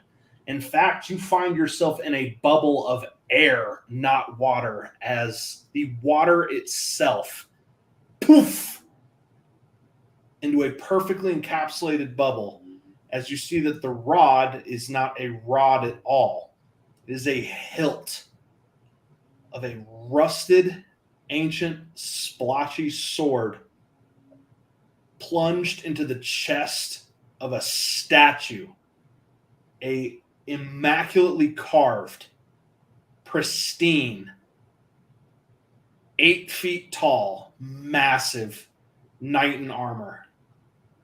Remarkable for its craftsmanship and for the fact that this big honkin' sword, which looks orders of magnitude more shitty than the fine stone it's carved out of, is plunging into it. When you touch the hilt and all this happens, the gravest sense of taboo that you've ever experienced washes over you. Nothing bad happens. There's no pain. There's no psychic assault. But every fiber of your being screams at you that that was the wrong thing to do. I don't bloody care. What's any of it ever done for me?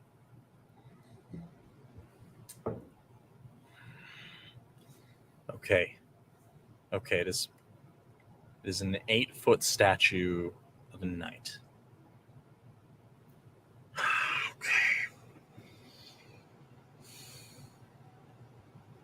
Okay.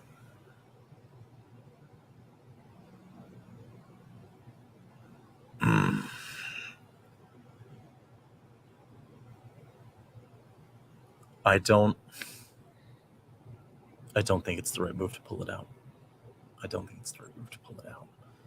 Because it is possible that this is a thing. This statue, does it look as if it was carved as a statue? Is it suggestive of like the sort of statue one would make, or does it seem like oddly too natural? Does it seem like it would have features that are too fine Roll weird. to be carved from stone? Roll weird. And this is weird. Okay, 8, 9, 10, 11.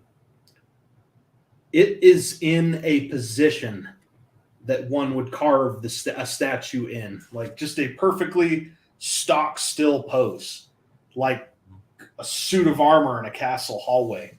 The only thing that stands out about it that would make you even question that conclusion is the exquisite level of detail. It's possible, but this would have taken an artist decades. Like if I'm looking at that armor and I try to peek like up under the chin, like there's straps and stuff like that or whatever, like holding it in place. Yes, and hinges. And what I guess you would call the functional equivalent of a screw is. And around the sword, there are peeled back shards of where the armor would have been punctured and bent. Some are poking in, some are poking out. It is a remarkable accomplishment if it is a work of art. But it's also not an action pose, which with this level of detail would have probably been impossible without some seriously sophisticated equipment. But It's standing in a pose that is very inoffensive, just up and down, arms at the side. Okay. When talking about the story of the three-headed dragon, what was mentioned as the conclusion, how it was put down? How do I Like, wanna do did it? they say, or did they just say it was put down because everything else was afraid of it or whatever? I'll make you a trade. Mm. I'll let you get some information here if you want this information, but you've got to give up access to luck. Not burn a point. It's gone. Wait, like forever? For the rest of this adventure. Yeah, screw it. Yeah. Let's do that. You're not alone.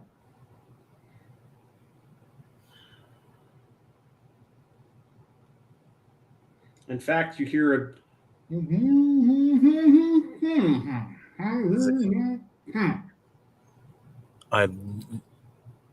Is that coming from my feet here, or is that somewhere else? Somewhere around you. Like you just feel as if you're not alone, and something or someone or whatever is trying to be with you. Okay. I am in air. My spells are very difficult to make work here and everything. And my emotions are very fraught right now. And I'm experiencing emotional panic. I'm going to try and sit down and breathe slow and concentrate on that voice and where it is coming from. And I would attempt to continue like bridging the gap with magic if I can, if it doesn't immediately fizzle. You hear voices. They pluralize. Suddenly you feel multiple presences. As if you're not alone in this place, but you don't feel them regard you. It's not like you've intruded on anything. It's like some conversation you can barely hear is unfolding around you. Okay.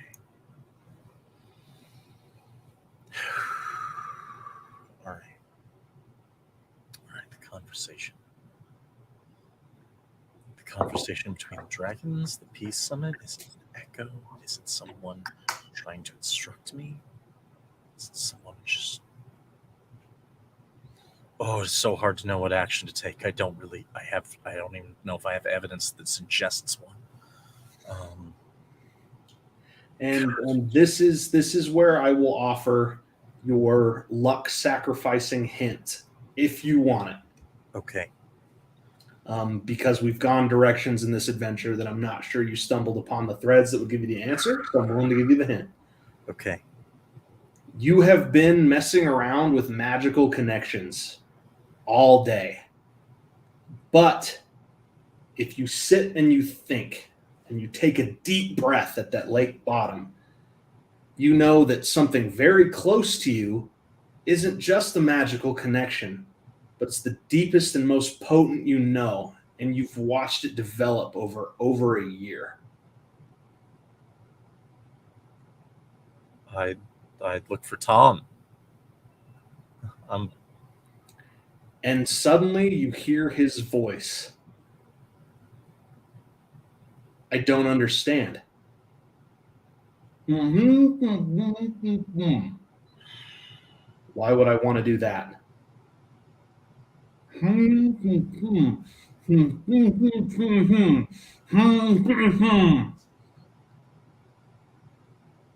It's dangerous. I don't think that's a good idea.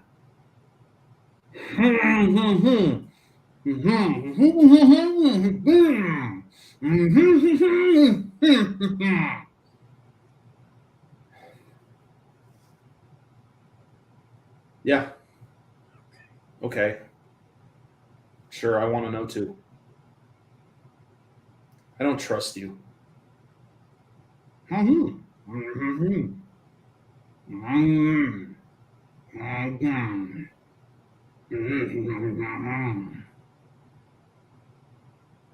So what? I pull?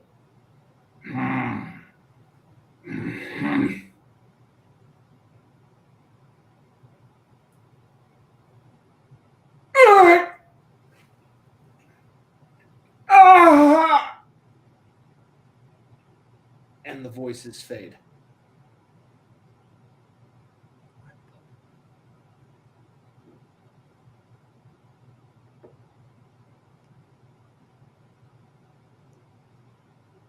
Okay.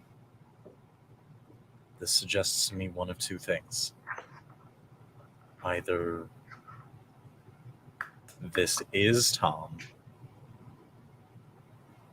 and that was the sound of him like running through after pulling the blade or something, or pulling the blade was what put him wherever he is. And go. I should probably fill everyone in, but I don't know. They can't even come down here. Even if I feel like if they came down here, they die. I'm the only one who wouldn't die from this. I don't even know if I'll get another chance at this. That this would be bad for him. It's hard to say. It's hard to diagnose, but you're certainly feeling like your identity, yourself, is probably a substantial portion of why you're able to subsist down here. Yeah, I mean, just the aging thing, the fact that I'm immortal on the age level. Yeah. Roll sharp. Okay, that one's a 7. It's like it was made for you. I'm going to pull that blade. If it sends me wherever Tom went, cool. I don't know if I'd ever have the chance to do it again if I left and came back or whatever. I don't know if I'd be able to force myself. And if it is Tom, I want to save him. I pulled the blade. Bring back the others.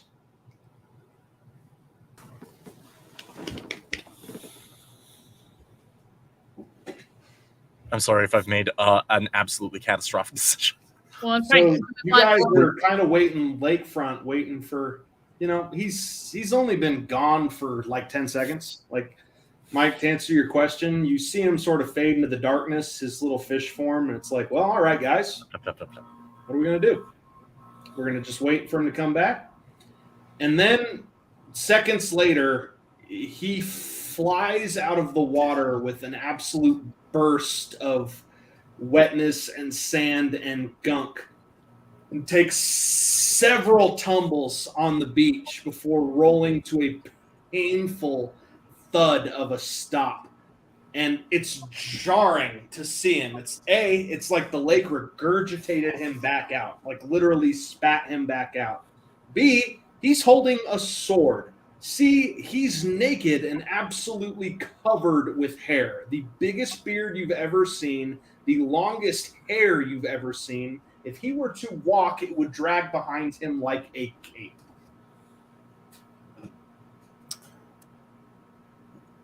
Anyone else on the beach reacting abnormally? If you look around, everything's abnormal for the situation. People, is anybody? Everything's frozen. Oh no. Oh, Rory. The water is disturbed. You hear sloshing. And but that's what water does. Water slosh. Black armor marches out of the earth. Thud. Thud. Thud. Thud. Why did you wake up? Bri, why'd you take his sword? It stands I'm when gonna it's grab fully out of the rifle off the water truck. on the beach and regards each of you. To Mike, it nods.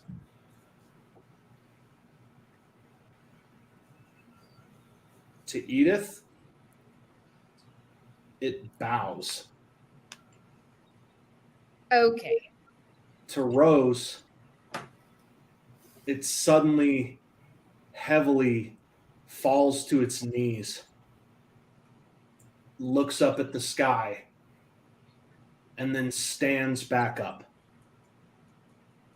And then it regards Rory, and its fists clench, and it begins to stalk forward as every place in its armored joints, every empty space, every void that would exist in the suit of armor suddenly turns a brilliant, blazing, flaming red, and runic script erupts across the surface of its armor like you're watching a Lord of the Rings movie and the wizard has thrown the ring in the fire. And it lets out this cry, this metallic, and you know fundamentally that it's looking to kill. Guys, I think this is here No.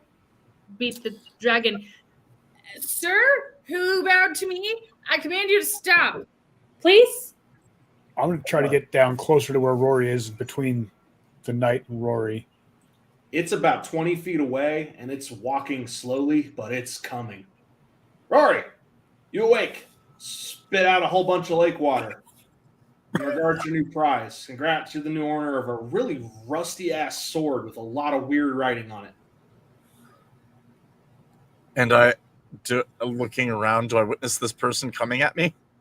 It does not take you long to notice that it regards you with a certain degree of menace, and to the extent a dragon with knowledge of his own considerable abilities could shit his pants, suddenly you're like, oh God, that's bad. That thing's going to kill me, and it can. It's fundamental. It's primal. The feeling of dread echoes throughout your entire being. Well, I know one thing that pierced it. I'm just going to try to stagger, sort of flopping up to my feet, over my own hair and everything, and I'm just going to hold up that blade. What are you trying to do, eh? You're trying to bloody kill me. I heard Tom. Where the bloody hell do you put Tom, you bastard? I'll tear you apart. I swear I will. It screams at you. This sound of broken metal, like a car crash in a voice. And you don't understand it as language, but you feel its intention. And its intention is kill the dragon. I would like to run in between, I don't know if I can catch up with it or not, if I'm fast enough, if it's Oh, you are. It's stalking. It's 1 step. 2 step. Cool. I'm going to run over and interpose myself between Rory and it and just be like, this one's different. You need to calm down. It's fine. I have it under control. And Roll tough. Oh, shoot.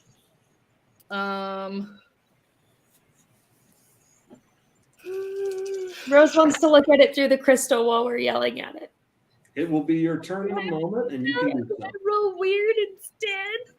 Nope. It's a 5. Oh. Boom.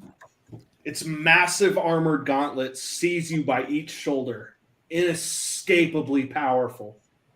And it looks down at you, and you suddenly feel a fear and an impotence so all-powerful that you have a hard time moving. It's like it's the pressure of a greater being. The last time you felt it, you were in the presence of a god. Mike, it looks at you, screams its metallic scream, and you understand in an instant. Catch. And suddenly Edith is flying through the air, 10 feet above the ground, careening towards Mike like a missile. I try to catch her. Roll tough. Oh, 7. She hits you much in the fashion of bowling ball hits pins. You each take 2 harm and go tumbling across the beach some 10 feet away. The breath knocked out of you and probably some bruised ribs, bruised bones, and some seriously messed up appendages. Rose, it's your turn. I don't take any harm. Yeah, I mean, no, you're a stud, but Edith does. I what? You take harm. Yeah, I do. Yep. I got soft armor and You're a not. battlefield awareness. I don't take any harm.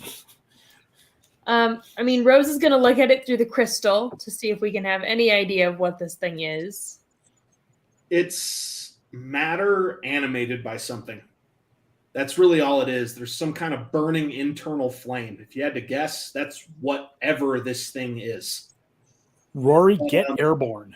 Roll weird, Rose.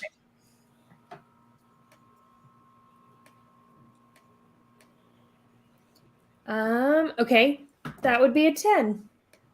You can read the script etched all over the armor. It's a story. Okay. Reading it as absolutely fast as I can. And while doing so, trying to move towards Rory. Roll sharp.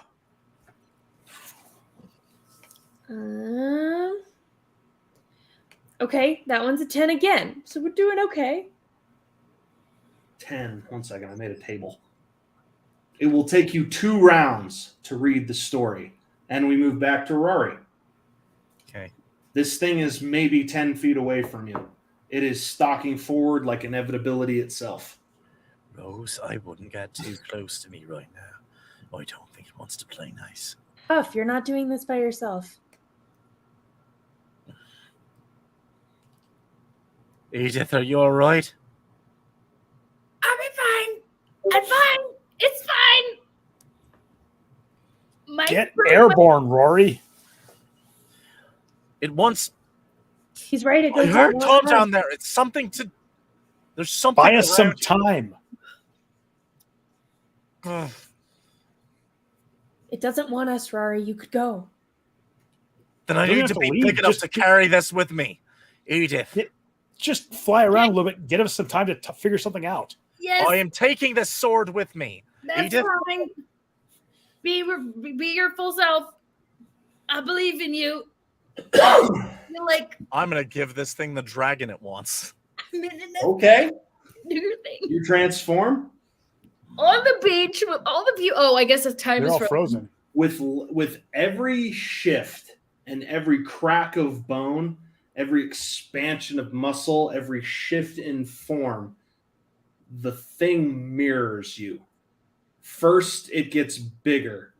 Then spikes, bladed and serrated, begin to jut from its armor.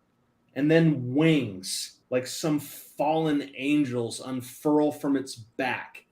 Each change with the screaming of tearing metal as it unfolds from itself like a perfectly designed weapon and continues to get more and more vertical. A foot here, a foot here, a foot here.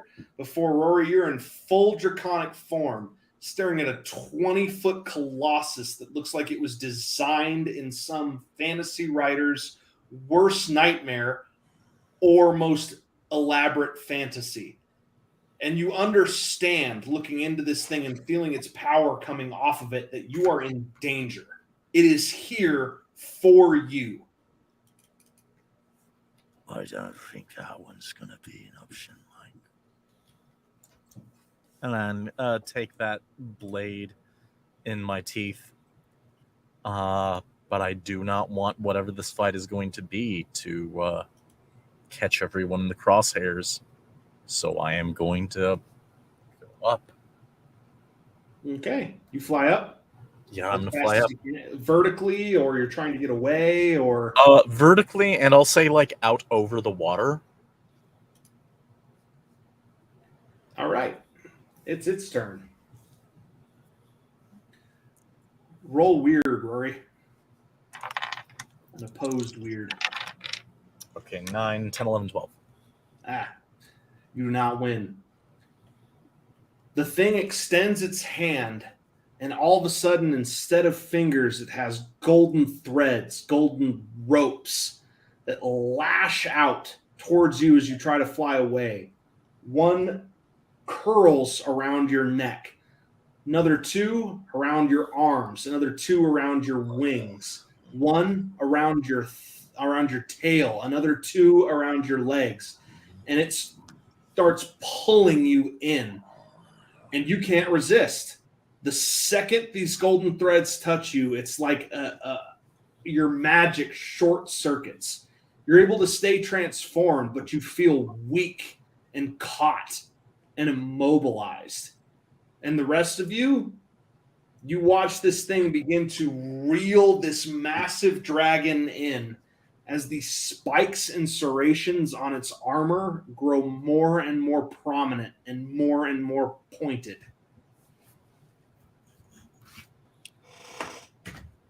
And it is Edith's turn. Okay.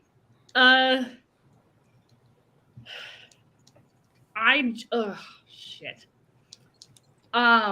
It's in the air. It's not. It's on the ground, but it has used some sort of magical lasso, essentially, some magical spider web to snare Rory and is pulling it towards it. Right. Mike, do you have your grenade launcher? Yep, it's in the back of the truck. I I'm would getting like it. to shoot at it with a grenade launcher, which is probably not going to do anything, All but right. you know. Mike can use his turn to go get the grenade launcher, but it is still your turn, Edith. Can I use my turn to go get the grenade launcher? Or, I mean, okay. I would have briefed her where it is. That she would know where it Yeah, is. you can use your turn to get the grenade launcher and pass it to Mike. That's fine. Cool. Why can't I shoot it? You can. Next turn, if you'd like to hold on to it. Oh, if I pass it to Mike, he can shoot it this turn? It's just Yeah, a lot I'm to gonna let unpack a you go grenade 30 launcher and load feet it and to stuff. Go grab equipment from a truck. It's going to cost you your turn. Yeah. Cool. I will hand the grenade launcher to Mike to be able to use on his turn. All right, Mike. You gonna It's fire already that? loaded. You carry around a loaded. All right, There's a safety. I'm not complaining. I'm not complaining. I've- You're shooting the grenade at the thing trying to kill me. I'm not complaining. So that's a 9.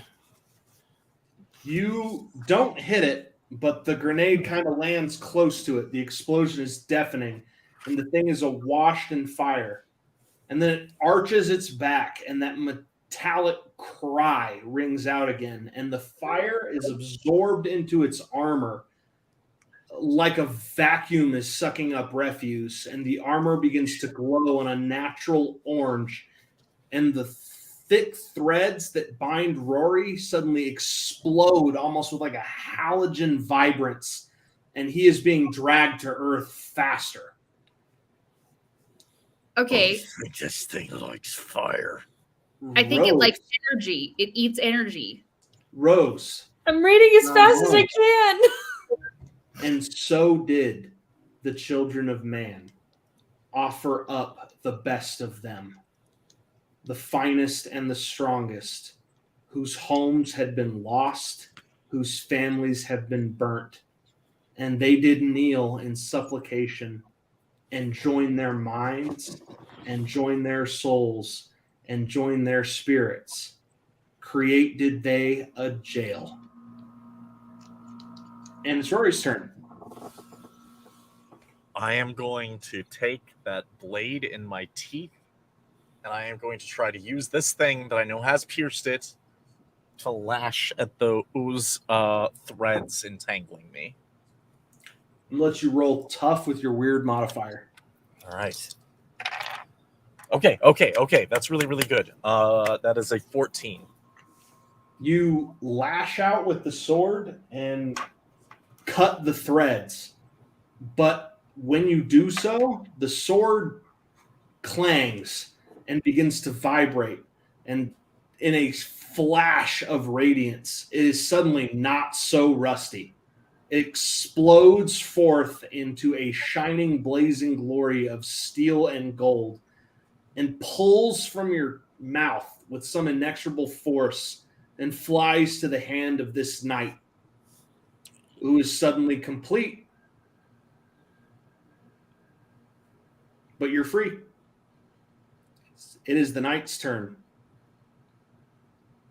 He points the sword at you, Rory, and his wings begin to flap, and he cries out in that horrible strangled cry,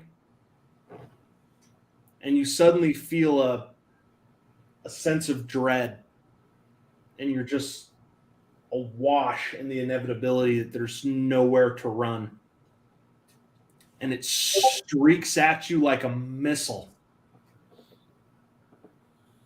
Roll tough. 8. You twist your body because you're not just dragon, you're man.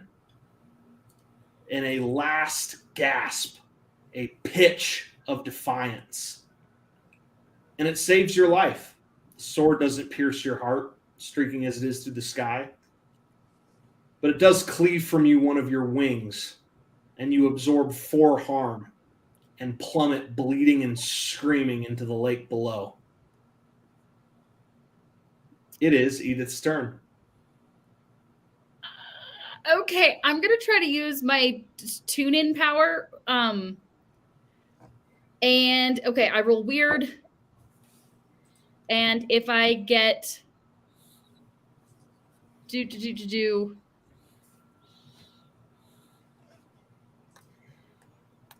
I get to spend one. Okay, I need to roll a 10, 7 or higher. I need to roll a 7 or higher, and then I get to ask you a question. And if I roll a 10 or higher, I get to hold 3 to do something with. Nope. So wait. Oh, weird. That's a 7. So I get to ask you one question, I think. Okay, ask it. What does it regard as a threat? Dragons. To it. Dragons. Dragons. Frick. Okay. That was Roll not weird. Roll another one. Roll weird. 10. Dragons are what it's for. Dragons are what it is. Dragons are what it must do. Dragons are what it must end. It's all dragons. Right. It's an automaton made to destroy the dragons. And I wanted to know what its weakness is, if it has one that we can use. But that was not what I needed. Ugh. As you analyze it, really all it is just dragons, dragons, dragons, dragons, dragons. Ah, dragons. Rory, can you try becoming like a fly? I mean, Rory can't I'm hear in you. a lake. Rory lost a limb and is currently trying not to drown. In the lake. Right. Okay. It like that. Yeah, I know. It has a singular thing. That's definitely what's going on. It's an automaton. Its only thing is it's clearly here to defend humanity against dragons. It's Mike's turn. I'm going to try to protect someone by hitting this thing with the grenade launcher. Okay, so that's a 13. So What do you do? both I and Roy are out of danger. You fire a grenade, and this time it's on point. And while it absorbs the fire and the energy, it sort of sends it tumbling end over end and knocks it further back from the beach. And it has to orient itself and regard you. And it feels confused. And it is Rose's turn. And so was the Warden made, to bind the enemies of man and liberate the world, to keep the sons of the sons of the sons and the daughters of the daughters of the daughters safe. Thus do the wardens jail the oppressors. Thus do the wardens liberate from the dragons. And as you finish reading, you feel a twang, a sudden surge of vibration from your subconsciousness, almost like a vibration of magic.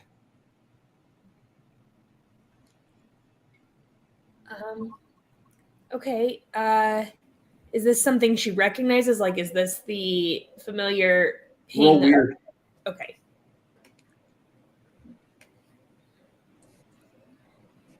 Okay, that would be Bear with me.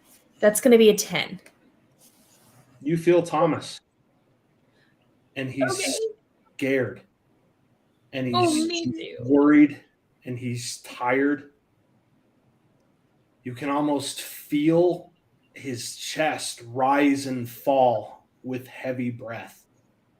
And suddenly your legs feel gooey and jello-y, and you know that they're his legs. And he's exhausted. And you feel and hear his thoughts suddenly crystal and clarion. God, Rose, I don't know what to do. I don't know what to do. I don't know what to do. Where are you? Are you him? He can't hear you. It's like you're grasping at an echo. Okay. Just through the bond, she is going to just try to send anything she can to just strengthen him in the sense of like, hey, we Are need you help. going to use a move, or are you going to try to do this on raw weird? I would love to. My sheet won't load tonight. Oh, good. Roll weird. Okay, cool. I just have the numbers on a sticky pad. Okay, that would be an 8. All right. Not great. You, If she feels like it's like him, she would try the bond, like the. I hate to say it, but the bond abuse. I mean, I can't use Go ahead. luck, but you could. use bond abuse. If you want to go ahead and play it that way, go ahead and play it that way. Oh, I hate it. Okay, but she would if she thinks that it's him or that this is associated. She's gonna push on the bond with a. Don't You hurt feel- Rory. You feel a pressure at the edge of your consciousness, and you have a feeling if you give into it that you would have the chance to strengthen things, but that there would be a consequence. What do? She'll pay the consequence. Can I He help? didn't say you'd pay the consequence. You hear a voice lingering at the edge of your consciousness. It's a subtle whisper. Can I help? Who's asking? Can I help? Can I help? Can I help? Can I help? Can I help? Can I help? Please help. Must help. Please help. Must help. Must activate. Okay, Must fine. Bro. Help. The feeling of weakness in your body leaves. And you can almost envision Thomas in your mind's eye staggering to his feet, exhaling heavily. And then the bond feels different. Something has changed. You always feel him as warmth and affection and goofiness and care and compassion. And suddenly the bond just feels like a steel cable. And then you snap back to yourself, and a massive impression, a dent, explodes out from the armor of the thing from behind. Like a cannonball hit it and explodes outward. And it staggers and shrieks. And we're back to Rory, who needs to first roll tough.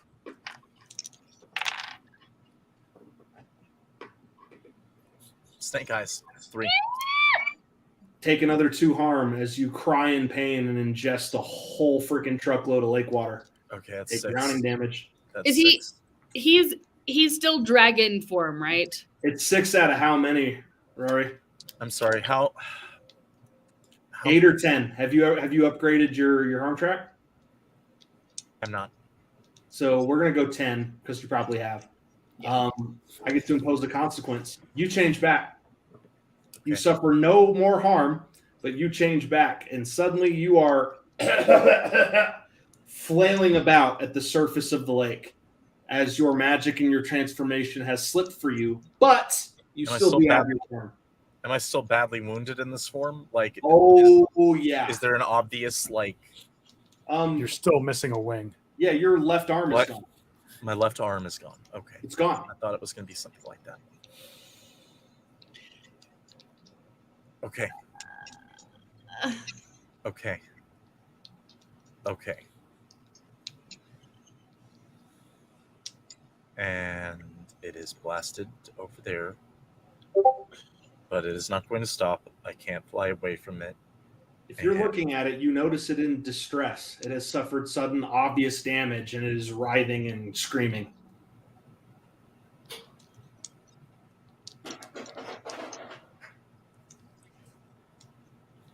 Yeah, I'll fucking charge it. Go ahead. There's no amount of energy that I can launch at this thing. Like my regular blast is fire, and that doesn't work. You don't have to try to deal damage. Yeah, I am going to run at it, and you said all the empty parts are filled with this intense light or whatever. Almost like a bluish golden flame. Yes. Well, I might die, but like that would at least keep all my friends from dying. If may I reach it and then take an action? Yeah.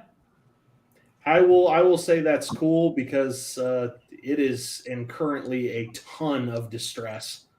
It's still got a good grip on that sword. Yes, but it's in a ton of distress. Okay, not the sort of thing I could wrestle out with one arm, though. You aren't strong enough. This thing is a titan. All right, I'd like to reach into those empty spots towards that blue flame, and I want to try and grab whatever's in there. Roll weird.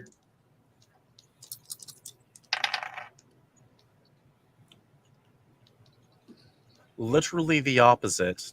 2 6s. Oh, That's a 15. You hear a cacophony of voices. It's hard to sift through it first, but you impose a magician's will onto the din and come to a sudden, horrible understanding that you are listening to the chorus of the souls of warriors who animate this thing.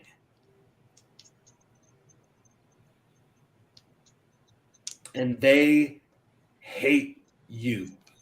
Not you, but what you are. They fear you and dread you and have sacrificed their lives and their eternity for one purpose: to eradicate you.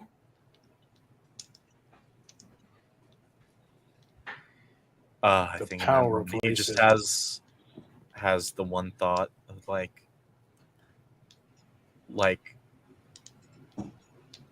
since Rose's dream ended last time, he has had how she woke up and projected onto his brain of his own memories, what he did, the horrifying actions he took, the way he just casually killed someone who hadn't really done him any wrong. And I think right at that spot, he's like, yeah, that makes sense. And he is going to try and tear this energy from it. He's going to try and like pull, if he can, with his one functioning arm. A cacophony of my wife, my son, my husband, my daughter, my nation, my land. You are overwhelmed with a sudden horrible emotional barrage of all the things dragons took from these people.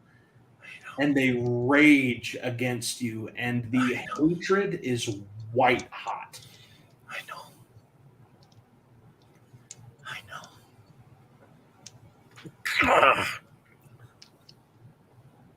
And then it cries out again, and its leg is ripped from it and goes careening like a frisbee and embeds itself in a tree. And you gain purchase. And it's Edith's turn. okay. Well, I am not as magic as Rory, but I have some magic now. So I see that this seems to be working, and I'm going to run up to it and also try to start grabbing the fire. Roll weird. 10. Do you want to take a harm to utilize your power of foresight? Yes. You suddenly sustain a headache so bad blood explodes from your nose and you nearly white out from the pain. But you get a flash of something. First is a man in robes talking to this thing intact and telling it to stay, telling it to remain, telling it to seal away from the world, away from the ravages of time itself, so that mankind may be free. And then you catch another flash, which is of Thomas, not looking like Thomas, laying into this thing with everything he has in an absolute all-out brawl, taking slashes and spikes and spines and blows and delivering them back as rapidly as he can. He lets out a cry of determination and rips the thing's leg off before you're back, and you make progress. And it's Mike's turn. I see how the magically inclined have had some success reaching inside. I'm going to run up and put the grenade launcher in a crack I can find and detonate it. That's my magic. Go ahead, roll tough. 12, so that's 10 harm. Ooh, you know what? I actually think this could be pretty cool. It absorbs the heat again because it absorbs fire. That's what it does. But this is so much heat that the joints and the plating around where you find the crevice in sort of the armpit region where breastplate meets arm gets so white hot it begins to drip molten metal. And the thing is losing integrity and it is screaming out, and now what you definitely understand to be pain. And it is Rose's turn. Cool. Rose is super stressed out about the change of the bond. So she's just going to try to send Thomas strength again. But instead of like pushing on the bond, she's sending power through it, kind of like how we tried to during the big fight where she sent him magic. Roll weird. 9. The world goes white and then foggy. And suddenly you're alone in a scape that feels familiar. And you look down, and Thomas is battered and panting and bleeding, shredded. It's brutal. It's like he's been pried from a car accident. And he is gasping for breath and twitching. And a man who looks just like him, but with white hair, gray skin, that cracked glass look erupting up and down his form, is standing over him, looking down, looks at you.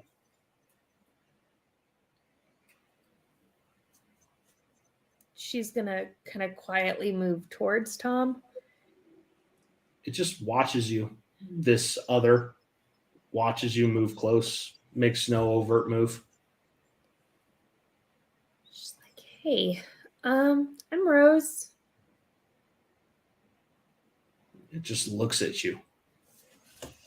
You're hurting a lot, aren't you? It looks at you and looks off into the distance, and its eyes narrow.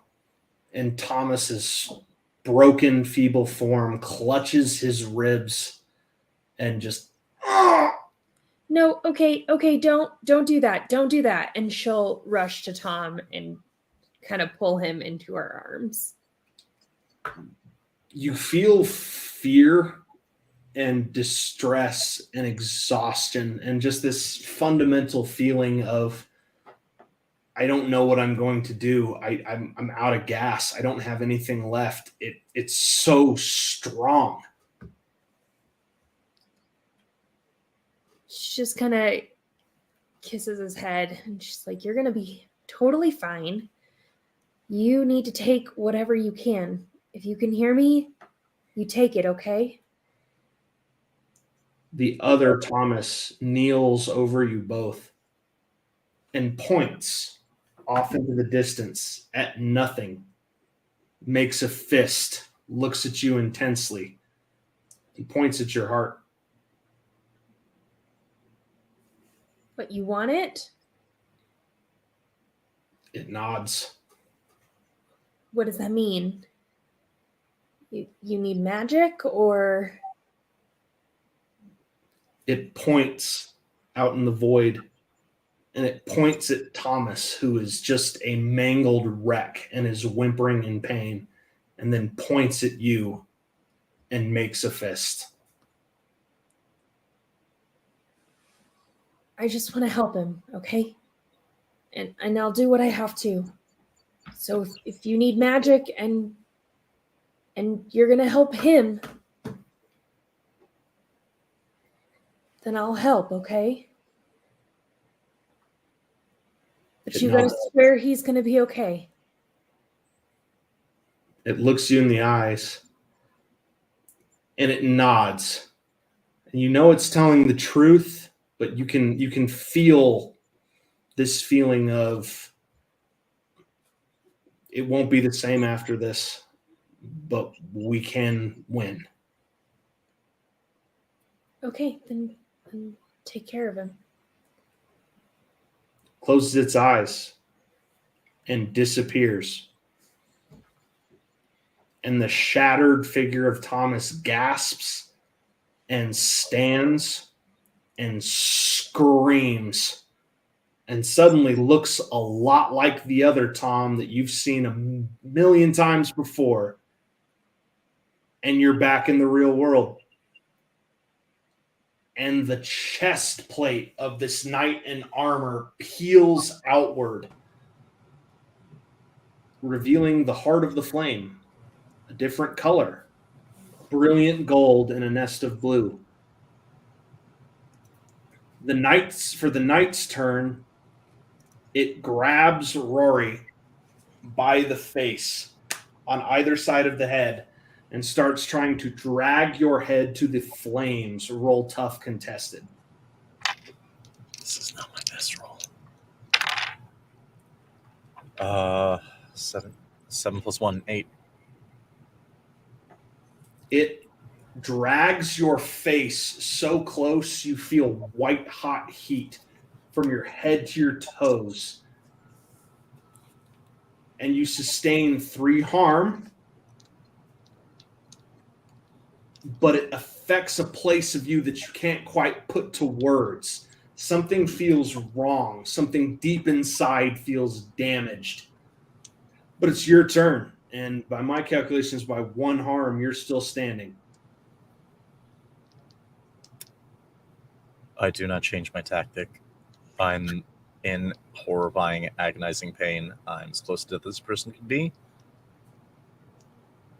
And I am going to keep yanking. Roll weird. Okay, that's 9, 10, 11, 12. You pull.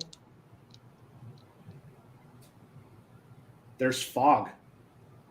You could swear you see Thomas, his skin gray and cracked like glass, rivulets and crevices and cracks of darkness echoing through his form, his hair white, his eyes black, pull with you. And the heart of the flame pulls free and extinguishes. And with a groan, the night falls to pieces.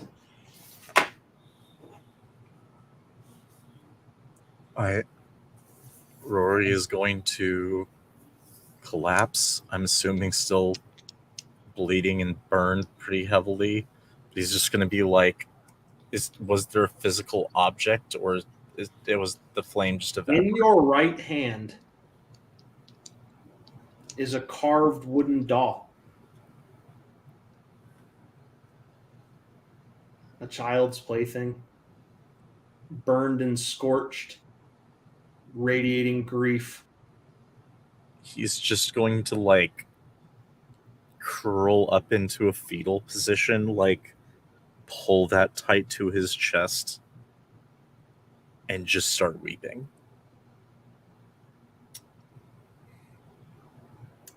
Edith just curls up around him, trying to comfort, but also like stop the bleeding. I'm assuming it didn't cut Michael hands Edith the grenade launcher, pushes her away, and tries to do first aid on Rory. That's a good idea. He's It's actually not a trained. bad at idea. it. Go ahead and roll for it. Oh, Not a bad idea. No! No! snake eyes. It's a 5. He should be healing. You've seen him do it before. He has a regeneration almost like Wolverine. Mm-hmm.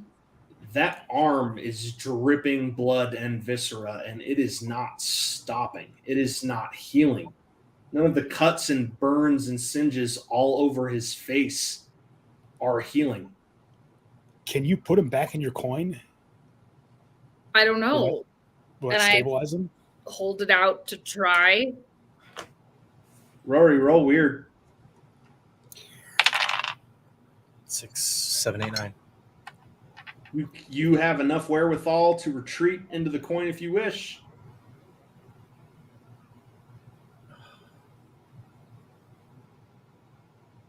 So I don't think he's like trying to run to it, but if it's basically like a knock on my head, like come if you can, then he'd just sort of like accept it. Mm-hmm. Yeah, he'd just kind of like look up for a second, back at Edith, like the tears rolling down his fucked up face, and just sort of evaporate into it, I guess. Yep.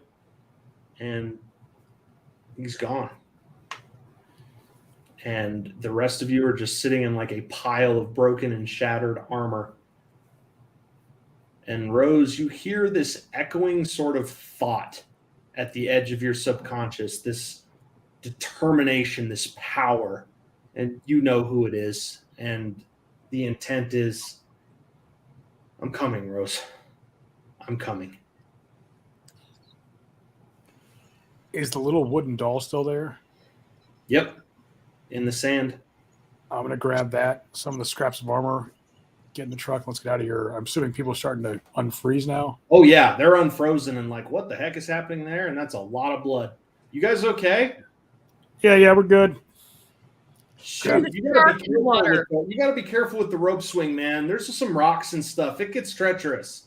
Rose, what's the funnel look like? It's gone. We're good. So does this mean there's a guardian underneath Baba Java? Oh, I hope not. Let's go check out Baba Java. Maybe we should wait Maybe not until now. our dragon is healed in case it tries to just like swallow my coin.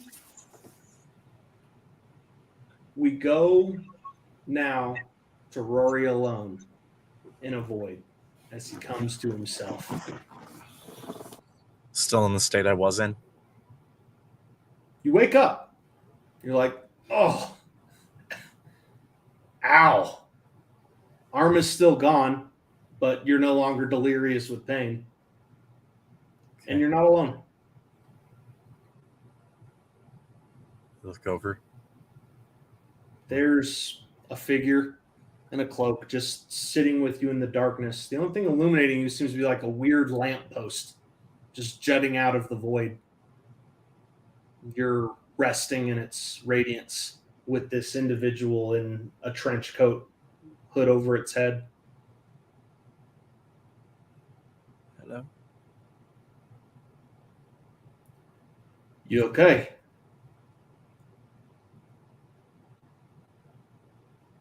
I don't know how to answer that. Tussle with the wardens or tussle with the slayers there, eh?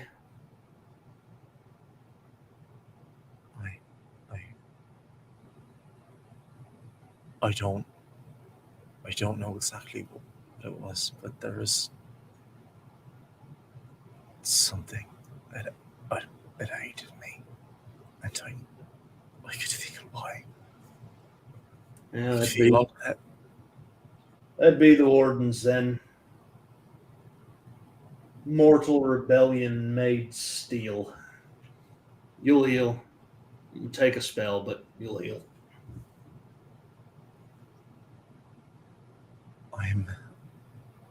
I'm used to people coming in my dreams and talking sometimes, but I'm not. This isn't a dream. I'm in the coin. How are you here? Who are you? Of course, this ain't a dream, Rory. It's never been a dream. Who are you? Well, that's information I look forward to sharing with you at a later date, but for now, it's taken just about everything I've got to rehabilitate you. Grow that nub of yours back out to a proper arm. It's back. You're welcome, by the way.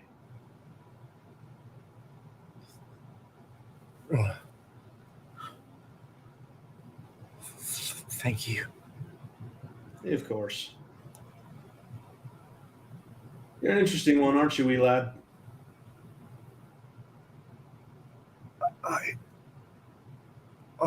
Sure. Why do you bear the treasure such great love? The treasure. Why? I've not seen a dragon love treasure as much as ye in eons.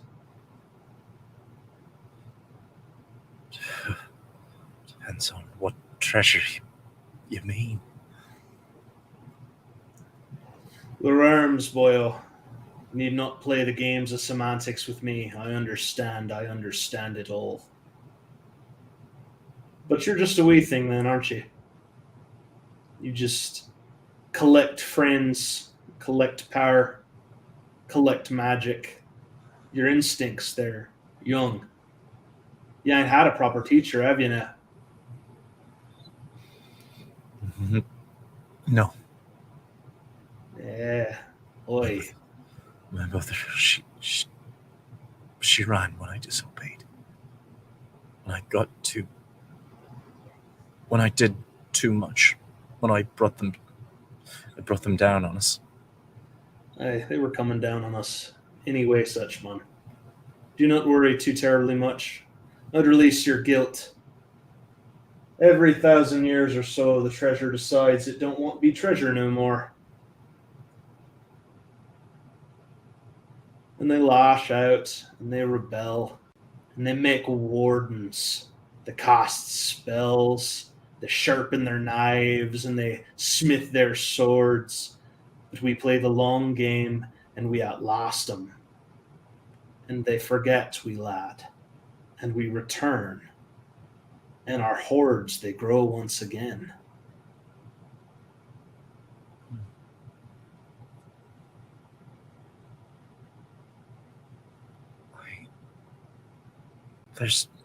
There's more to them. I want to know. I want to know more. I need. I can talk to you about all of this, but I need to know more. You can comprehend what even you are you, boy? You don't know what it is to be a dragon. Just a wormling in love. Locked in a piece of gold he coveted. Deprived of his heritage, his age, the fruit of eons. I see it in you. I see everything you could be locked away behind everything you are.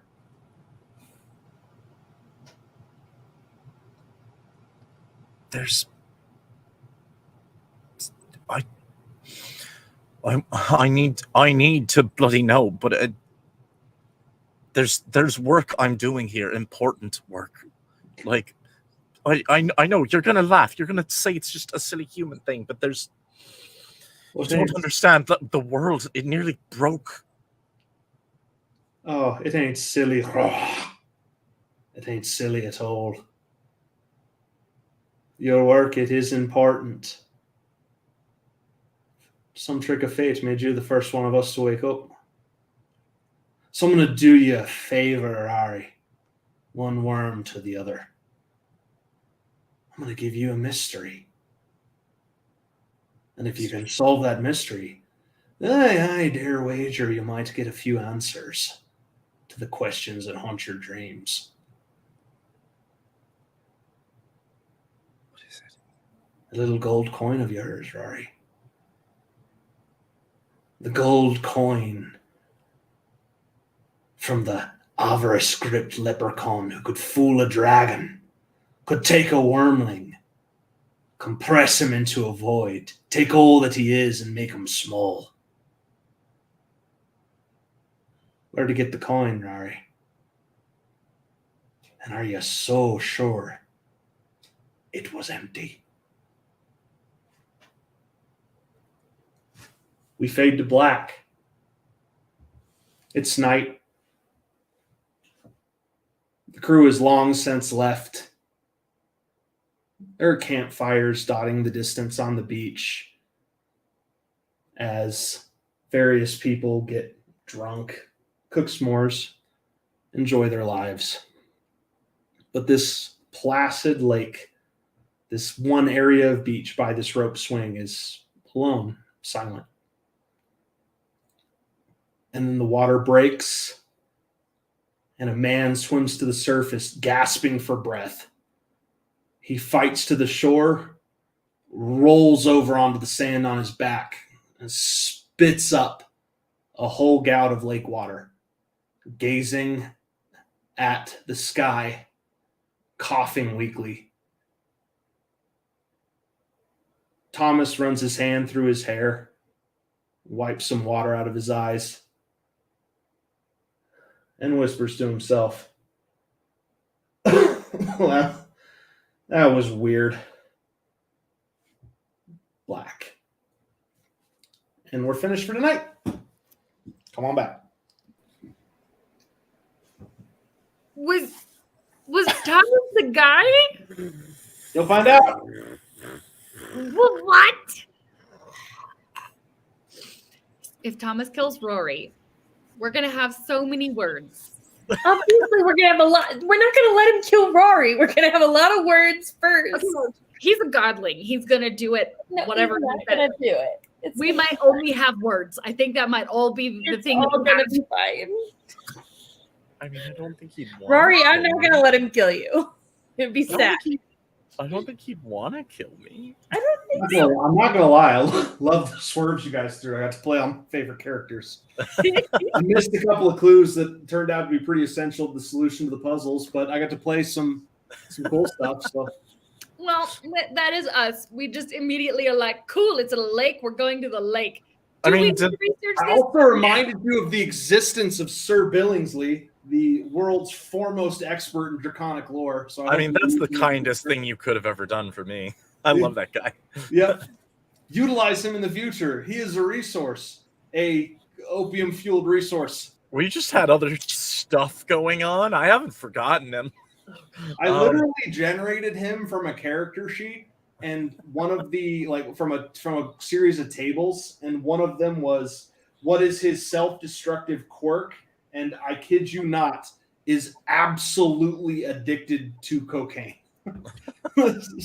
Everything else and that giant British eccentric cokehead. Okay. So it's great.